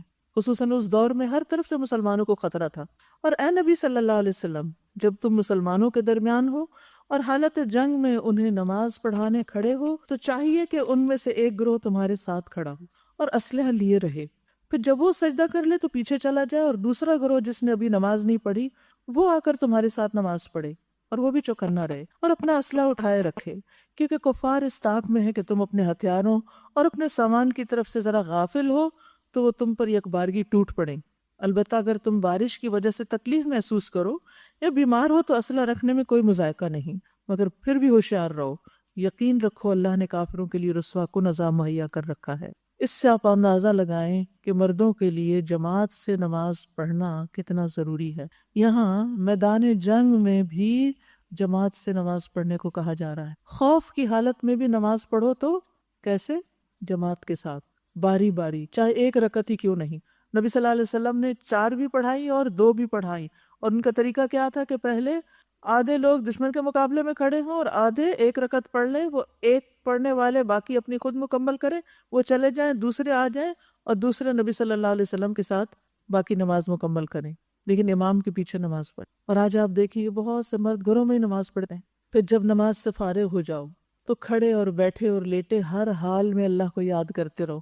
یعنی اللہ کا ذکر صرف نماز میں نہیں ہوتا، اور اللہ کا ذکر کھڑے ہو کر بھی ہو سکتا ہے، واک کرتے ہوئے بھی ہو سکتا ہے، بیٹھ کر بھی ہو سکتا ہے، اور لیٹ کر بھی ہو سکتا ہے۔ آپ سو رہے ہیں، رات کو آپ کی آنکھ کھل گئی ہے، آپ کیا کریں؟ تسبیح کرنا شروع کر دیں۔ بہت سے لوگ اس لیے نہیں کرتے کہ نہیں وہ ہمارا وضو نہیں ہے۔ نہیں، ذکر کے لیے وضو شرط نہیں ہے، وضو بس نماز کے لیے لازم ہے۔ اور جب اطمینان نصیب ہو جائے تو پوری نماز پڑھو۔ نماز در حقیقت ایسا فرض ہے جو پابندی وقت کے ساتھ اہل ایمان پر لازم کیا گیا ہے۔ نماز ایسا فریضہ ہے کہ جو وقت کی پابندی کے ساتھ ادا ہونا چاہیے، قضا نہیں کرنا چاہیے۔ اس گروہ کے تعاقب میں کمزوری نہ دکھاؤ۔ اگر تم تکلیف اٹھا رہے ہو تو تمہاری طرح وہ بھی تکلیف اٹھا رہے ہیں، اور تم اللہ سے اس چیز کے امیدوار ہو جس کے امیدوار وہ نہیں ہیں۔ اللہ سب کچھ جانتا ہے اور وہ حکیم و دانا ہے۔ اے نبی، ہم نے یہ کتاب حق کے ساتھ آپ کی طرف نازل کی تاکہ جو راہ راست اللہ نے آپ کو دکھائی ہے اس کے مطابق لوگوں کے درمیان فیصلہ کرو۔ تم بددیانت لوگوں کی طرف سے جھگڑنے والے نہ بنو۔ یعنی کسی کا ساتھ دینے کے لیے ضروری ہے کہ انسان یہ دیکھے کہ جس کے ساتھ میں جا رہا ہوں یہ خود بھی صحیح طرف جا رہا ہے یا نہیں، اور اللہ سے درگزر کی درخواست کرو، وہ بڑا درگزر فرمانے والا ہے اور رحیم ہے۔ جو لوگ اپنے نفس سے خیانت کرتے ہیں تم ان کی حمایت نہ کرو۔ اللہ کو ایسا شخص پسند نہیں جو خیانت کار اور معصیت پیشہ ہو۔ یہ لوگ انسانوں سے اپنی حرکتیں چھپا سکتے ہیں مگر اللہ سے نہیں چھپا سکتے۔ اللہ اکبر۔ یعنی ہم کوئی بھی اپنا کام جو لوگوں سے چھپ کے کرتے ہیں، لوگوں میں اپنی عزت رکھتے ہیں، اللہ سے نہیں چھپا سکتے۔ وہ تو اس وقت بھی ان کے ساتھ ہوتا ہے جب یہ راتوں کو چھپ کر اس کی مرضی کے خلاف مشورے کرتے ہیں۔ ان کے سارے اعمال پر اللہ محیط ہے۔ ہاں، تم لوگوں نے ان مجرموں کی طرف سے دنیا کی زندگی میں تو جھگڑا کر لیا، مگر قیامت کے روز ان کی طرف سے کون جھگڑا کرے گا؟ آخر وہاں کون ان کا وکیل ہوگا؟ اگر کوئی شخص برا فعل کر گزرے یا اپنے نفس پر ظلم کر جائے، اس کے بعد اللہ سے درگزر کی درخواست کرے تو اللہ کو درگزر کرنے والا اور رحیم پائے گا۔ یعنی جب کوئی گناہ ہو جائے تو فوراً انسان استغفار کرے، صلاۃ التوبہ پڑھے۔ حدیث میں آتا ہے جو مسلمان کوئی گناہ کر بیٹھے پھر وضو کرے، اس کے بعد 2 رکعت نماز پڑھے اور اللہ سے اپنے گناہوں کی معافی مانگے تو اللہ اس کے گناہ کو یقیناً معاف کر دے گا۔ یعنی یہ توبہ کا بہترین طریقہ ہے، اور پوری امید سے بخشش مانگنا چاہیے، زور دے کر۔ آپ صلی اللہ علیہ وسلم نے فرمایا جب تم میں سے کوئی دعا کرے تو یوں نہ کہے کہ اللہ اگر تو چاہے تو میری بخشش کر دے، نہیں، بلکہ زور دے کر کہے، طلب اور رغبت مضبوط کرے، یعنی ڈھیلا سا ہو کے نہیں مانگے۔ پس بے شک اللہ کے اوپر کوئی بھی چیز بڑی نہیں جو وہ عطا کرتا ہے، یعنی اس کے لیے دینا کچھ بھی مشکل نہیں۔ اسی طرح اپنی جان پہ ظلم کر بیٹھنا۔ کس طرح ظلم کرتا ہے انسان؟ یعنی ہماری جان بھی اصل میں ہماری نہیں ہے، ہم اس کے مالک نہیں، یہ کس کی ہے؟ اللہ کی، اس نے دی ہے، لہٰذا اس کو اللہ کی مرضی کے مطابق کام پہ لگانا چاہیے اور غلط کام نہیں کرنے چاہیے، ورنہ یہ اس پر ظلم ہوگا۔ اللہ نے یہ ہمیں بطور امانت دی ہے، لہٰذا اس کو صحیح رستے پر چلایا جائے اور بہترین عمل کی کوشش کی جائے۔ حدیث میں آتا ہے کہ طہارت نصف ایمان ہے، الحمدللہ کہنا میزان بھر دیتا ہے، سبحان اللہ اور الحمدللہ کہنے سے زمین اور آسمان کے درمیان کی فضا بھر جاتی ہے، نماز نور ہے، صدقہ دلیل ہے، صبر روشنی ہے، قرآن یا تیرے حق میں حجت ہوگا یا تیرے خلاف۔ ہر شخص صبح کو اٹھتا ہے اور اپنے نفس کا سودا کرتا ہے، یا اسے آزاد کرتا ہے یا اسے ہلاک کر دیتا ہے۔ تو ہر روز یا تو ہم اپنے نفس کو آزاد کرانے والے ہوتے ہیں یا پھر اس کو غلط کام کر کے ہلاک کرانے والے۔ اسی طرح ہر روز صبح ابن آدم کے 360 جوڑوں میں سے ہر جوڑ پہ صدقہ واجب ہوتا ہے، لہٰذا اللہ اکبر، الحمدللہ، لا الہ الا اللہ، سبحان اللہ، استغفر اللہ کہنا یہ ان جوڑوں کا صدقہ ہے۔ لوگوں کے راستے سے پتھر، کانٹا، ہڈی ہٹانا یہ بھی اپنا صدقہ ہے۔ نیکی کا حکم دینا، برائی سے روکنا یہ بھی صدقہ ہے۔ تو یہ 360 جوڑوں کے برابر صدقہ ہو جاتا ہے اگر دن بھر انسان یہ سارے کام کرتا رہے، اور اس دن جب وہ شام کرتا ہے اور یہ سارا صدقہ ادا کر چکا ہوتا ہے تو وہ اپنے نفس کو جہنم کی آگ سے بچا لیتا ہے۔ اور یاد رکھیے اگر یہ سارے کام نہ ہو پائے تو 2 رکعت چاشت، ضحیٰ کے نفل، یہ سارے جوڑوں کا صدقہ ہو جاتا ہے۔ اب اکثر لوگ یہ سوال کرتے ہیں کہ اس کا ٹائم کیا ہے؟ سورج نکلنے سے 15 منٹ بعد سے لے کر سورج کے زوال کے 15 منٹ پہلے تک، یعنی زوال سے 15 منٹ پہلے تک اس کا ٹائم ہوتا ہے۔ شروع میں پڑھ لیں تو اشراق کہلاتا ہے، کیونکہ مشرق سے سورج طلوع ہو رہا ہوتا ہے۔ دیر سے پڑھیں تو چاشت کہلاتا ہے۔ اسی کو صلاۃ الاوابین بھی کہا جاتا ہے۔ یہ دن کے نفل ہے، کسی بھی وقت میں پڑھ لیں تو 360 جوڑوں کا صدقہ ہو جائے گا۔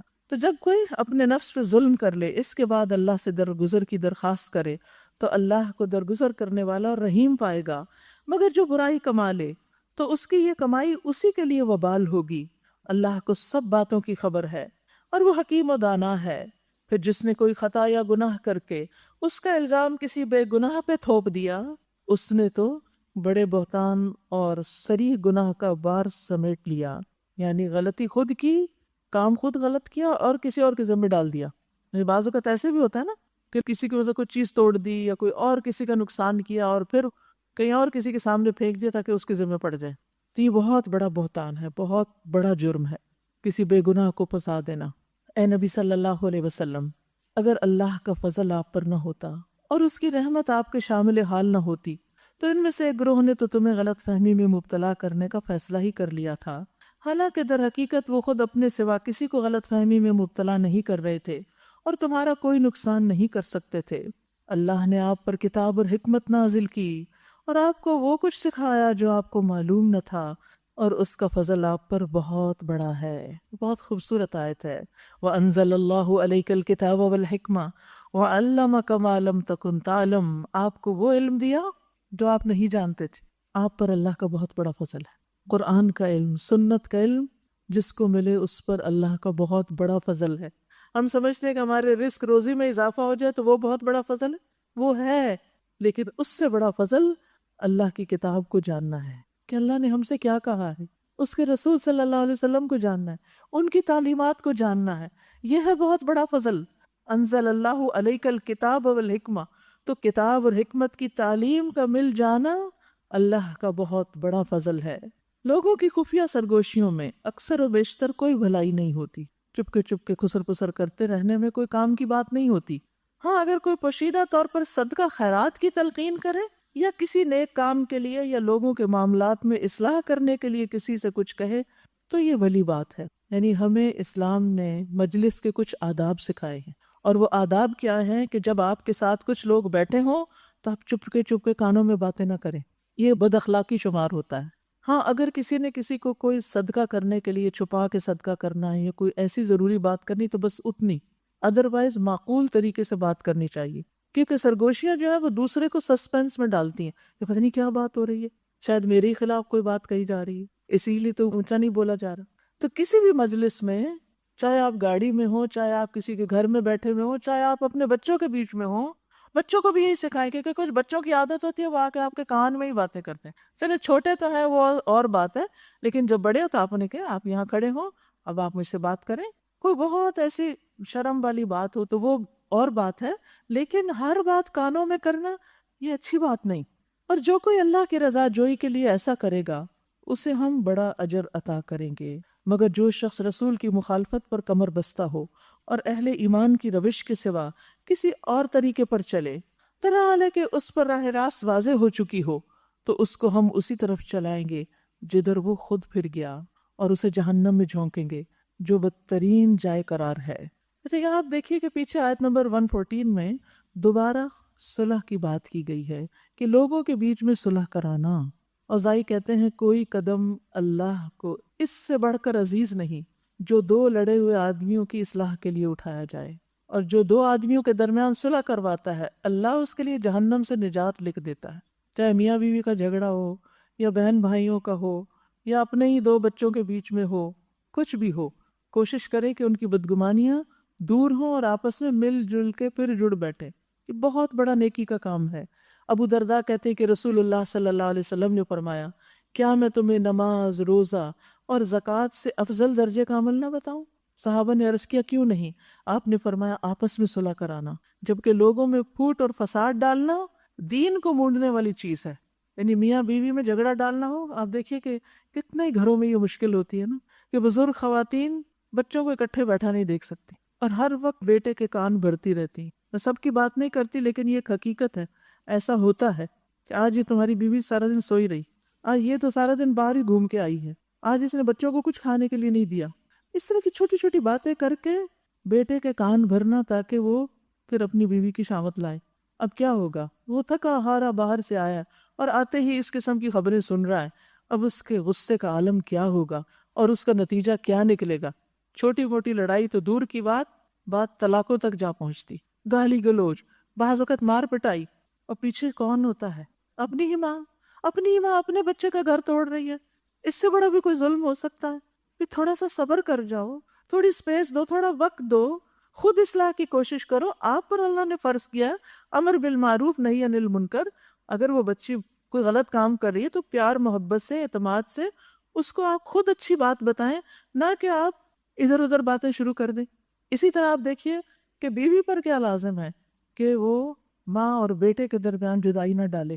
وہ اپنے شوہر کو ایسی باتیں نہ کہے کہ جس سے وہ اپنی ماں کے خلاف ہو جائے. اور یہ ایک بات ہمیشہ عورتوں کو یاد رکھنی چاہیے کہ کوئی بچہ اپنی ماں کے خلاف بات نہیں سن سکتا, چاہے ماں کیسی بھی ہو سکتا ہے وقتی طور پر وہ آپ کی ہاں میں ہاں ملا دے, لیکن اس کے دل میں جس ماں نے اسے پیدا کیا ہے, پالا ہے, اس کے لیے دعائیں کی, اتنی قربانیاں کی ہیں, ہاں آپ 2 دن میں آ کے اس کے خلاف اس کو بھڑکا کے اس کی محبت چھین نہیں سکتے, نکال نہیں سکتے.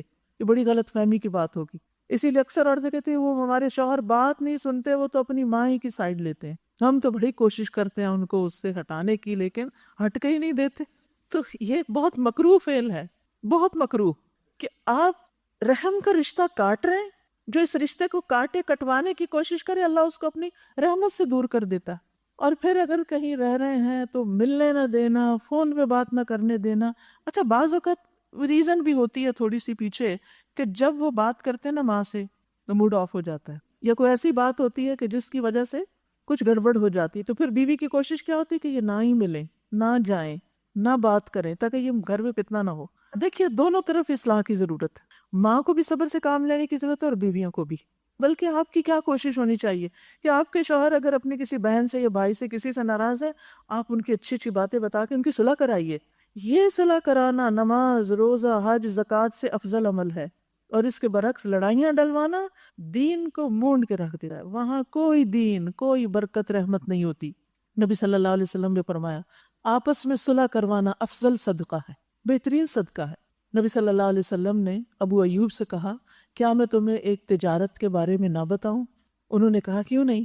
آپ نے فرمایا جب لوگوں میں جھگڑا فساد ہو تو صلح کرا دو, اور جب وہ آپس میں ایک دوسرے سے دور ہو جائیں تو انہیں قریب کرو. جب لوگ آپس میں ایک دوسرے سے دور ہوں تو ان کو قریب کرو, مل جل کے رہو.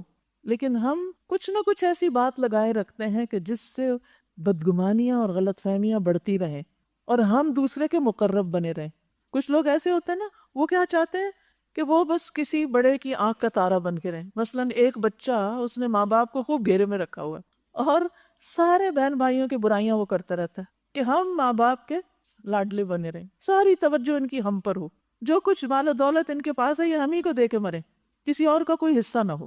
بہن بھائیوں سے جیلسی, اور اس کی وجہ سے ان کو دور دور رکھنا. وہ بیمار ہو تو بھی کہنا نہیں سب ہماری ذمہ داری, آپ فکر نہیں کریں, بھئی سب کا فرض ہے کچھ نہ کچھ پوچھیں, آنے دیں ان کو, پوچھنے دیں ان کو. تو ایسی کوئی بھی حرکت جس سے رشتے آپس میں دور ہوں, دوست آپس میں دور ہوں, ایک جگہ کام کرنے والے ایک دوسرے سے دور ہوں, یہ انتہا درجے کا بڑا شیطانی جرم اور فعل ہے. ایسا شخص بہت بڑا مجرم ہے.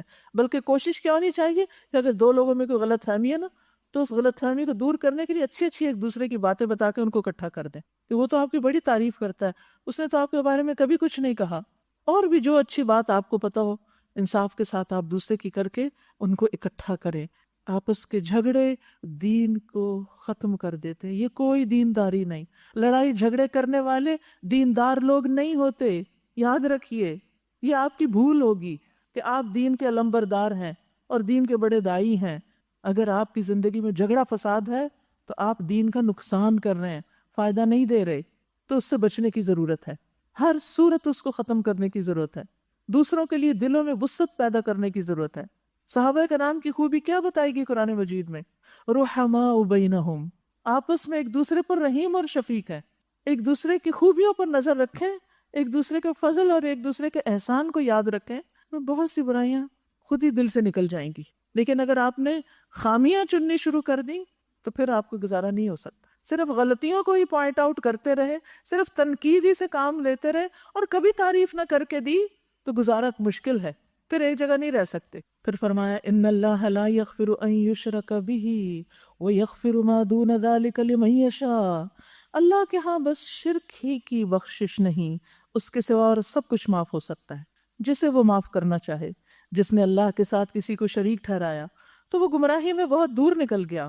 وہ اللہ کو چھوڑ کر دیویوں کو معبود بناتے ہیں اور اس باغی شیطان کو معبود بناتے ہیں جس کو اللہ نے لعنت زدہ قرار دیا. وہ اس شیطان کی اطاعت کر رہے ہیں جس نے اللہ سے کہا تھا کہ میں تیرے بندوں میں سے ایک مقرر حصہ لے کر رہوں گا، میں انہیں بہکاؤں گا، میں انہیں آرزوؤں میں الجھاؤں گا، میں انہیں حکم دوں گا اور وہ میرے حکم سے جانوروں کے کان پھاڑیں گے، اور میں انہیں حکم دوں گا اور وہ میرے حکم سے اللہ کی ساخت میں تبدیلی کر دیں گے. اس شیطان کو جس نے اللہ کی بجائے اپنا ولی و سرپرست بنایا، دوست بنایا، وہ صریح نقصان میں پڑ گیا. وہ ان لوگوں سے وعدے کرتا ہے اور انہیں امیدیں دلاتا ہے، مگر شیطان کے سارے وعدے سوائے فریب کے اور کچھ نہیں. ان لوگوں کا ٹھکانہ جہنم ہے جس سے خلاصی کی کوئی صورت یہ نہ پائیں گے.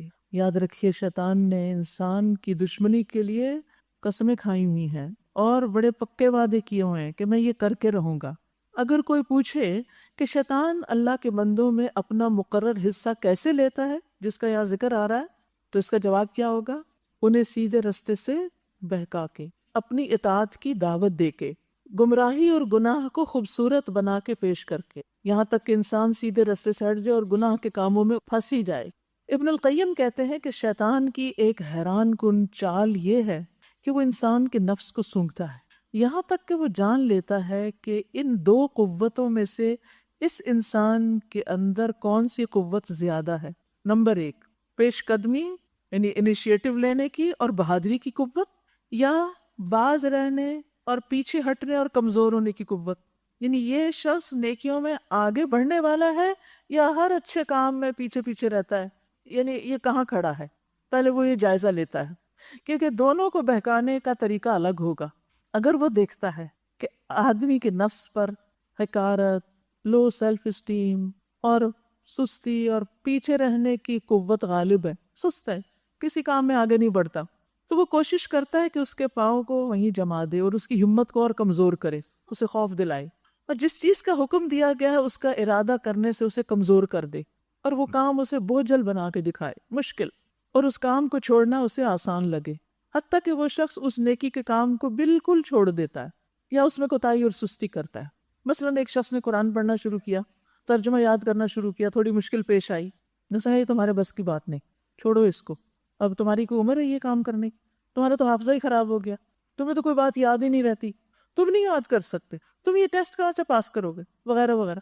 اتنے وسوسے اس کے دل میں ڈالے گا حتیٰ کہ وہ کہتا ہے اچھا مجھے لسنر کر دیں، اور پھر لسنر سے اچھا وہ میں کرتے کرتے کرتے چھٹی نکل گئے اس کام سے، وہ راستہ ہی چھوڑ دیا. اچھا کچھ لوگ ایسے ہوتے ہیں کہ جو بڑے بہادر ہوتے ہیں، وہ کہتے ہیں ہر قیمت پہ کام کر کے ہی چھوڑیں گے. اب ان کو کیسے پانستا ہے؟ جب وہ دیکھتا ہے کہ کسی شخص میں آگے بڑھنے کی قوت زیادہ ہے اور بلند ہمت ہے، تو وہ کہتا ہے جس چیز کا حکم دیا جا رہا ہے یہ تو بہت تھوڑی ہے تمہارے لیے، تو تمہارے لیے کافی نہیں، تمہارے لیے مناسب بھی نہیں، تم تو اس سے کہیں زیادہ کر سکتے ہو، اور کرو، اور اس کو حد سے آگے بڑھا دیتا ہے. غلو یعنی ایک کو پیچھے ہٹاتا ہے کمزور کر کے اور دوسرے کو اس کی جان سے بڑھ کر اس پہ مشقت ڈلوا دیتا ہے، اور کرو اور کرو، تم زیادہ کر سکتے، بہت کر سکتے ہو. تو شیطان کے وسوسے دو طرح کے ہوتے ہیں، یا تو کوتاہی کا وسوسہ ڈالتا ہے یا پھر حد سے تجاوز کرنے کا، غلو کا، حد سے بڑھنے کا، اور اسے پرواہ نہیں ہوتی کہ وہ کس وسوسے میں کامیاب ہوتا ہے. لہٰذا وہ دونوں طریقوں سے انسان کو اس کے آگے سے آتا ہے، اس کے دائیں سے، اس کے بائیں سے، اس کے پیچھے سے، ہر طرف سے آتا ہے اور اس میں سے اپنا حصہ نکال لیتا ہے. یعنی کچھ کو تو کام کرنے ہی نہیں دیتا اور کچھ کو اتنا تھکاتا ہے کام میں کہ اس کی وجہ سے اور بہت سے فرائض سے وہ غافل ہو جاتے ہیں اور اس کو بڑا خوشنما بنا کے ان کو دکھاتا ہے. تو انسان کو ہمیشہ اپنے اس دشمن سے بچ کے رہنا چاہیے اور دین کو اسی حد تک رکھنا چاہیے جو اللہ نے ہمیں بتایا ہے. ہر چیز کی ایک لمٹ مقرر کی ہے نا، اس لمٹ کے اندر رہنا ہی دراصل انسان کے لیے فائدے کی چیز ہے. اور پھر مزید چیزیں بتا دی گئیں کہ وہ باطل کو مزین کرتا ہے، یعدہم ویمنیہم، دھوکہ دے کے، چالیں چل کے، حق اور باطل کو ملا کے، مشتبہ کر کے، جس چیز کی بری حقیقت ہو اسے بڑا خوبصورت بنا کے دکھاتا ہے، جو چیزیں انسان کے نفس کو اچھی لگتی ہیں اس کی طرف انسان کو اور زیادہ لے جاتا ہے، خواہشات کے راستے سے آتا ہے۔ حدیث میں آتا ہے کہ جب اللہ تعالیٰ نے آدم علیہ السلام کا ڈھانچہ تیار کر لیا تو اس کو کچھ ایسے ہی چھوڑ دیا، یعنی مٹی سے بنایا تھا نا، تو وہ جب اس کا سٹرکچر بن گیا تو اس کو چھوڑ دیا۔ ابلیس اس کے ارد گرد گھومنے لگا، دیکھنے لگا۔ جب اس نے دیکھا کہ اندر سے کھوکھلا ہے تو کہا کہ یہ ایسی مخلوق ہے جو اپنی خواہشات پہ قابو نہیں پا سکے گی، پہچان گیا۔ تو اس لیے انسان شیطان کی چالوں سے بچ کے رہے، کیونکہ وہ ہر وقت ہم پہ نظر رکھے ہوئے ہوتا ہے، کہاں سے پھیروں اس کو، کہاں سے بھٹکاؤں، کہاں سے اس کو دور کر دوں اللہ سے، حق سے، صراط مستقیم سے۔ اور بعض اوقات وہ چھوٹے چھوٹے گناہوں میں الجھاتا ہے اور وہ چھوٹے چھوٹے کر کے بہت بڑے بن جاتے ہیں۔ اس کے برعکس رہے وہ لوگ جو ایمان لائیں اور نیک عمل کریں تو انہیں ہم ایسے باغوں میں داخل کریں گے جن کے نیچے نہریں بہہ رہی ہوں گی، وہاں وہ ہمیشہ ہمیشہ رہیں گے۔ یہ اللہ کا سچا وعدہ ہے، اور اللہ سے بڑھ کر کون اپنی بات میں سچا ہوگا۔ انجام کار نہ تمہاری آرزوؤں پر موقوف ہے، نہ اہل کتاب کی آرزوؤں پر، جو بھی برائی کرے گا اس کا پھل پائے گا، اور اللہ کے مقابلے میں اپنے لیے کوئی حامی و مددگار نہ پا سکے گا۔ اور جو نیک عمل کرے گا، خواہ مرد ہو یا عورت، بشرطے کہ وہ مومن ہو، ایسے ہی لوگ جنت میں داخل ہوں گے۔ اللہ ہمیں ان میں شامل کر دے، اور ان کی ذرہ برابر حق تلفی نہ ہونے پائے گی۔ اس شخص سے بہتر اور کس کا طریقہ زندگی ہو سکتا ہے جس نے اللہ کے آگے سر تسلیم خم کر لیا اور اپنا رویہ نیک رکھا اور یکسو ہو کر ابراہیم علیہ السلام کے طریقے کی پیروی کی، اس ابراہیم علیہ السلام کے طریقے کی جسے اللہ نے اپنا دوست بنا لیا تھا۔ سبحان اللہ، کیونکہ وہ اللہ کی اطاعت میں کسی اور چیز کی پرواہ نہیں کرتے تھے، انہوں نے اپنا آپ اللہ کے سپرد کر دیا۔ اذ قال لہ ربہ اسلم قال اسلمت لرب العالمین۔ آسمان و زمین میں جو کچھ ہے اللہ کا ہے، اور اللہ ہر چیز پر محیط ہے۔ لوگ تم سے عورتوں کے معاملے میں فتویٰ پوچھتے ہیں، کہیے اللہ تمہیں ان کے معاملے میں فتویٰ دیتا ہے، اور ساتھ ہی وہ احکام بھی یاد دلاتا ہے جو پہلے سے تم کو اس کتاب میں سنائے جا رہے ہیں، یعنی وہ احکام جو ان یتیم لڑکیوں کے متعلق ہیں جن کے حق تم ادا نہیں کرتے اور جن کے نکاح کرنے سے تم باز رہتے ہو، اس لالچ کی بنا پر کہ تم خود ان سے نکاح کر لو اور مہر بھی نہ دینا پڑے۔ اور وہ احکام ان بچوں کے متعلق ہیں جو بیچارے کوئی زور نہیں رکھتے۔ اللہ تمہیں ہدایت کرتا ہے کہ یتیموں کے ساتھ انصاف پر قائم رہو، اور جو بھلائی تم کرو گے وہ اللہ کے علم سے چھپی نہ رہ جائے گی۔ ابو درداء کہتے ہیں کہ یتیم کو خود سے قریب کرو، اس سے لپٹو، اس کے سر پہ ہاتھ پھیرو، اس کو اپنے کھانے میں سے کھلاؤ، اس سے تمہارا دل نرم ہوگا اور تم اپنی حاجت پالو گے۔ عبداللہ جب بھی کھانا کھاتے ان کے دسترخوان پر کوئی یتیم ہوتا۔ ابن عمر کسی کی وصیت و رد نہیں کرتے تھے۔ ابن سیرین کہتے ہیں کہ یتیم کے مال کے متعلق میرے نزدیک پسندیدہ بات یہ ہے کہ اس کے مخلص اور خیر خواہ سب جمع ہو کر اس کے بارے میں فیصلہ کریں کہ یتیم کے حق میں بہتر کیا ہے، پھر اس کو آداب سکھانا، اس کو ڈسپلن کرنا، یعنی صرف بگاڑنا نہیں اس کے ساتھ لاڈ پیار کر کے، بلکہ اس کو ڈسپلن کرنا جیسا انسان اپنے بچے کے ساتھ کرتا ہے۔ جب کسی عورت کو اپنے شوہر سے بدسلوکی یا بے رخی کا خطرہ ہو تو کوئی مذائقہ نہیں اگر میاں بیوی کچھ حقوق کی کمی بیشی پر آپس میں صلح کر لیں۔ صلح بہرحال بہتر ہے۔ نفس تنگ دلی کی طرف جلد مائل ہو جاتے ہیں، یعنی دلوں میں شح ہے، بخل ہے، انسان کی بہت بڑی ویکنس ہے، اسی لیے انسان کسی پر کچھ خرچ کرتے ہوئے ڈرتا ہے، لیکن اپنا حق جو ہے وہ لینا چاہتا ہے۔ شح ہوتی یہی ہے، کسی کو نہ دینا لیکن اپنا حق کے بارے میں خوب حریص ہونا۔ لیکن حقیقت یہ کہ جو شح سے بچ گیا وہی کامیاب ہوا۔ نبی صلی اللہ علیہ وسلم نے فرمایا انسان میں سب سے بدترین چیز بے صبرے پن کے ساتھ بخل اور حد سے زیادہ بزدل ہونا ہے، اور بخل ایمان کے منافی صفت ہے، دو چیزیں اکٹھی نہیں ہوتی۔ ایمان والا بخیل نہیں ہوتا۔ شح کا علاج کیا ہے؟ کثرت سے تسبیح پڑھنا۔ آپ نے فرمایا جو مال خرچ کرنے پر بخیل ہو اسے بکثرت سبحان اللہ و بحمدہ پڑھنا چاہیے، کیونکہ یہ اللہ کے نزدیک اللہ کے راستے میں سونے کا پہاڑ خرچ کرنے سے بھی زیادہ پسندیدہ ہے۔ تو دل کی تنگی کا علاج کیا ہے؟ دل کی گھٹن کا تسبیح، سبحان اللہ و بحمدہ، سبحان اللہ العظیم۔ اور جب دل میں غصت آ جائے تو پھر کیا ہوتا ہے؟ معاف کرنا بھی آسان ہوتا ہے، اور لوگوں کے ساتھ محبت کرنا بھی اور ان کی خیر خواہی کرنا بھی، یہ سب چیزیں آسان ہو جاتی ہیں۔ نفس تنگ دلی کی طرف جلد مائل ہو جاتے ہیں، لیکن اگر تم لوگ احسان سے پیش آؤ اور تقوی سے کام لو، یقین رکھو کہ اللہ تمہارے اس طرز عمل سے بے خبر نہ ہوگا۔ بیویوں کے درمیان پورا پورا عدل کرنا تمہارے بس میں نہیں، تم چاہو بھی تو اس پر قادر نہیں ہو سکتے، لہذا ایک بیوی کی طرف اس طرح نہ جھک جاؤ کہ دوسری کو ادھر لٹکتا ہوا چھوڑ دو۔ اگر تم اپنا طرز عمل درست رکھو اور اللہ سے ڈرتے رہو تو اللہ چشم پوشی کرنے والا اور رحم کرنے والا ہے۔ لیکن اگر زوجین ایک دوسرے سے الگ ہی ہو جائیں تو اللہ اپنی وسیع قدرت سے ہر ایک کو دوسرے کی محتاجی سے بے نیاز کر دے گا۔ اللہ بہت وسعت والا اور حکمت والا ہے۔ آسمان و زمین میں جو کچھ ہے سب اللہ کا ہے۔ تم سے پہلے جن کو ہم نے کتاب دی تھی انہیں بھی یہی ہدایت کی تھی، اور اب تمہیں بھی یہی ہدایت کرتے ہیں کہ اللہ سے ڈرتے ہوئے کام کرو۔ لیکن اگر تم نہیں مانتے تو نہ مانو، آسمان و زمین کی ساری چیزوں کا مالک اللہ ہی ہے، اور وہ بے نیاز ہے، ہر تعریف کا مستحق ہے۔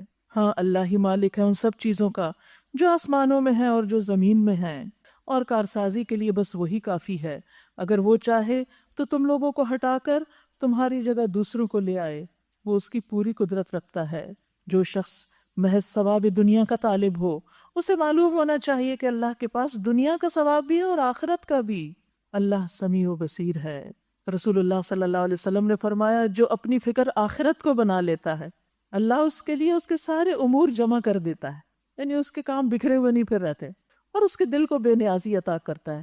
دنیا اس کے پاس ذلیل ہو کر لوٹتی ہے، اور جس کی نیت صرف دنیا حاصل کرنے کی ہو اللہ اس کی تنگیوں کو اس پہ کھول دیتا ہے، اس کا فقر اس کی آنکھوں کے سامنے لے آتا ہے، اور اسے دنیا صرف اتنی ملتی ہے جتنی اس کے لیے لکھی جا چکی ہو۔ اللہ سمیع و بصیر ہے۔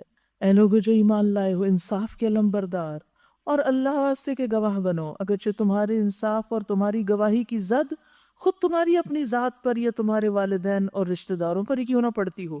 فریق معاملہ خواہ مالدار ہو یا غریب ہو، اللہ تم سے زیادہ ان کا خیر خواہ ہے، لہذا اپنی خواہش نفس کی پیروی میں عدل سے باز نہ رہو، کیونکہ انسان انصاف سے کب ہٹتا ہے؟ جب اپنی خواہش کی پیروی کرتا ہے۔ یہ خواہش نفس کا سب سے بڑا نقصان ہے۔ اور اگر تم نے لگی لپٹی بات کہی یا سچائی سے پہلو بچایا تو جان رکھو جو کچھ تم کرتے ہو اللہ کو اس کی خبر ہے۔ اے لوگو جو ایمان لائے ہو، ایمان لاؤ اللہ پر اور اس کے رسول پر اور اس کتاب پر جو اللہ نے اپنے رسول پر نازل کی، اور ہر اس کتاب پر جو اس سے پہلے وہ نازل کر چکا۔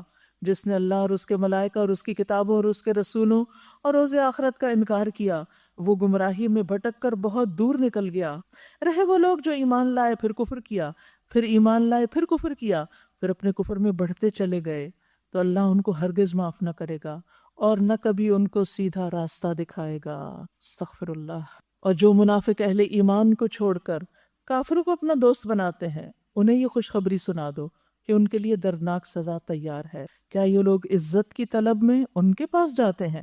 حالانکہ عزت تو ساری کی ساری اللہ ہی کے لیے ہے۔ اللہ اس کتاب میں تم کو پہلے ہی حکم دے چکا ہے کہ جہاں تم سنو کہ اللہ کی آیات کے خلاف کفر بولا جا رہا ہے اور ان کا مذاق اڑایا جا رہا ہے، وہاں نہ بیٹھو۔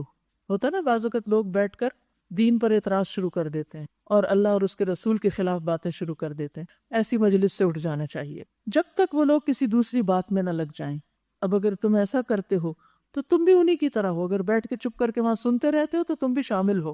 یقین جانو اللہ منافقوں اور کافروں کو جہنم میں ایک جگہ جمع کرنے والا ہے۔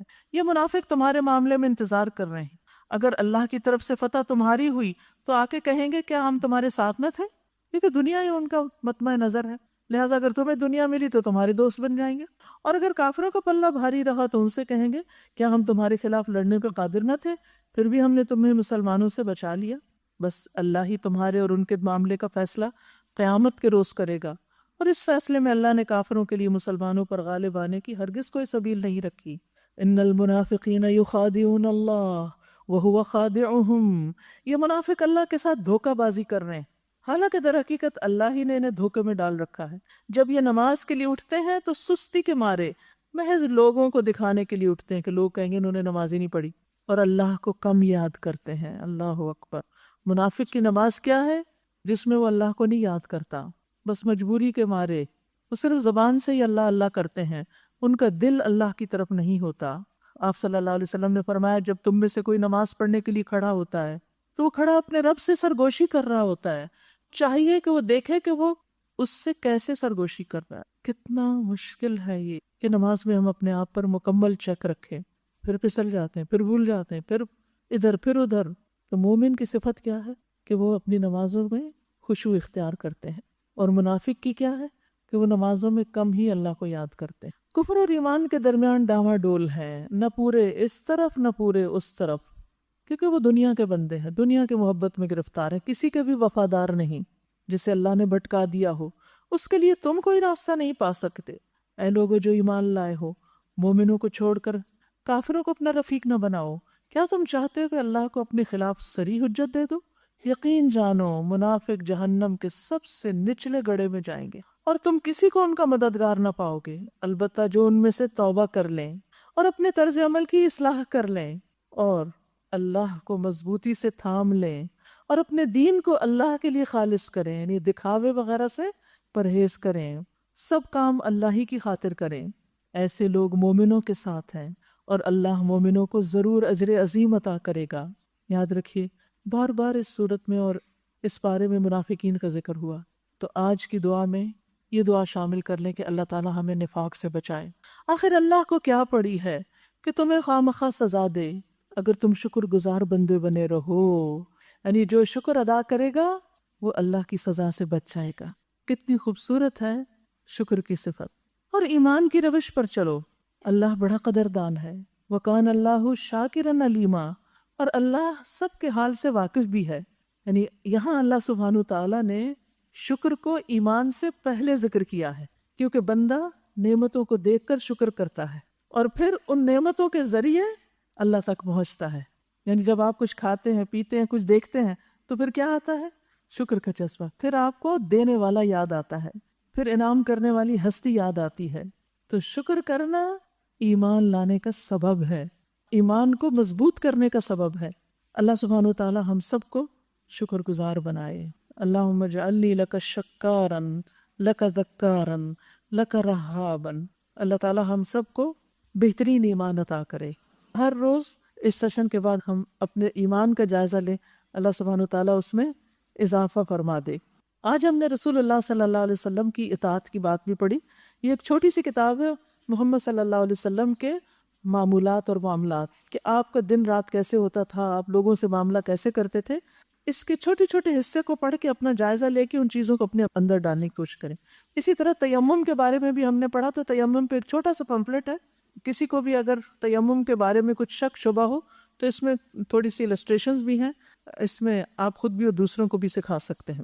وآخر دعوانا ان الحمد للہ رب العالمین، سبحانک اللہم وبحمدک، اشہد ان لا الہ الا انت، استغفرک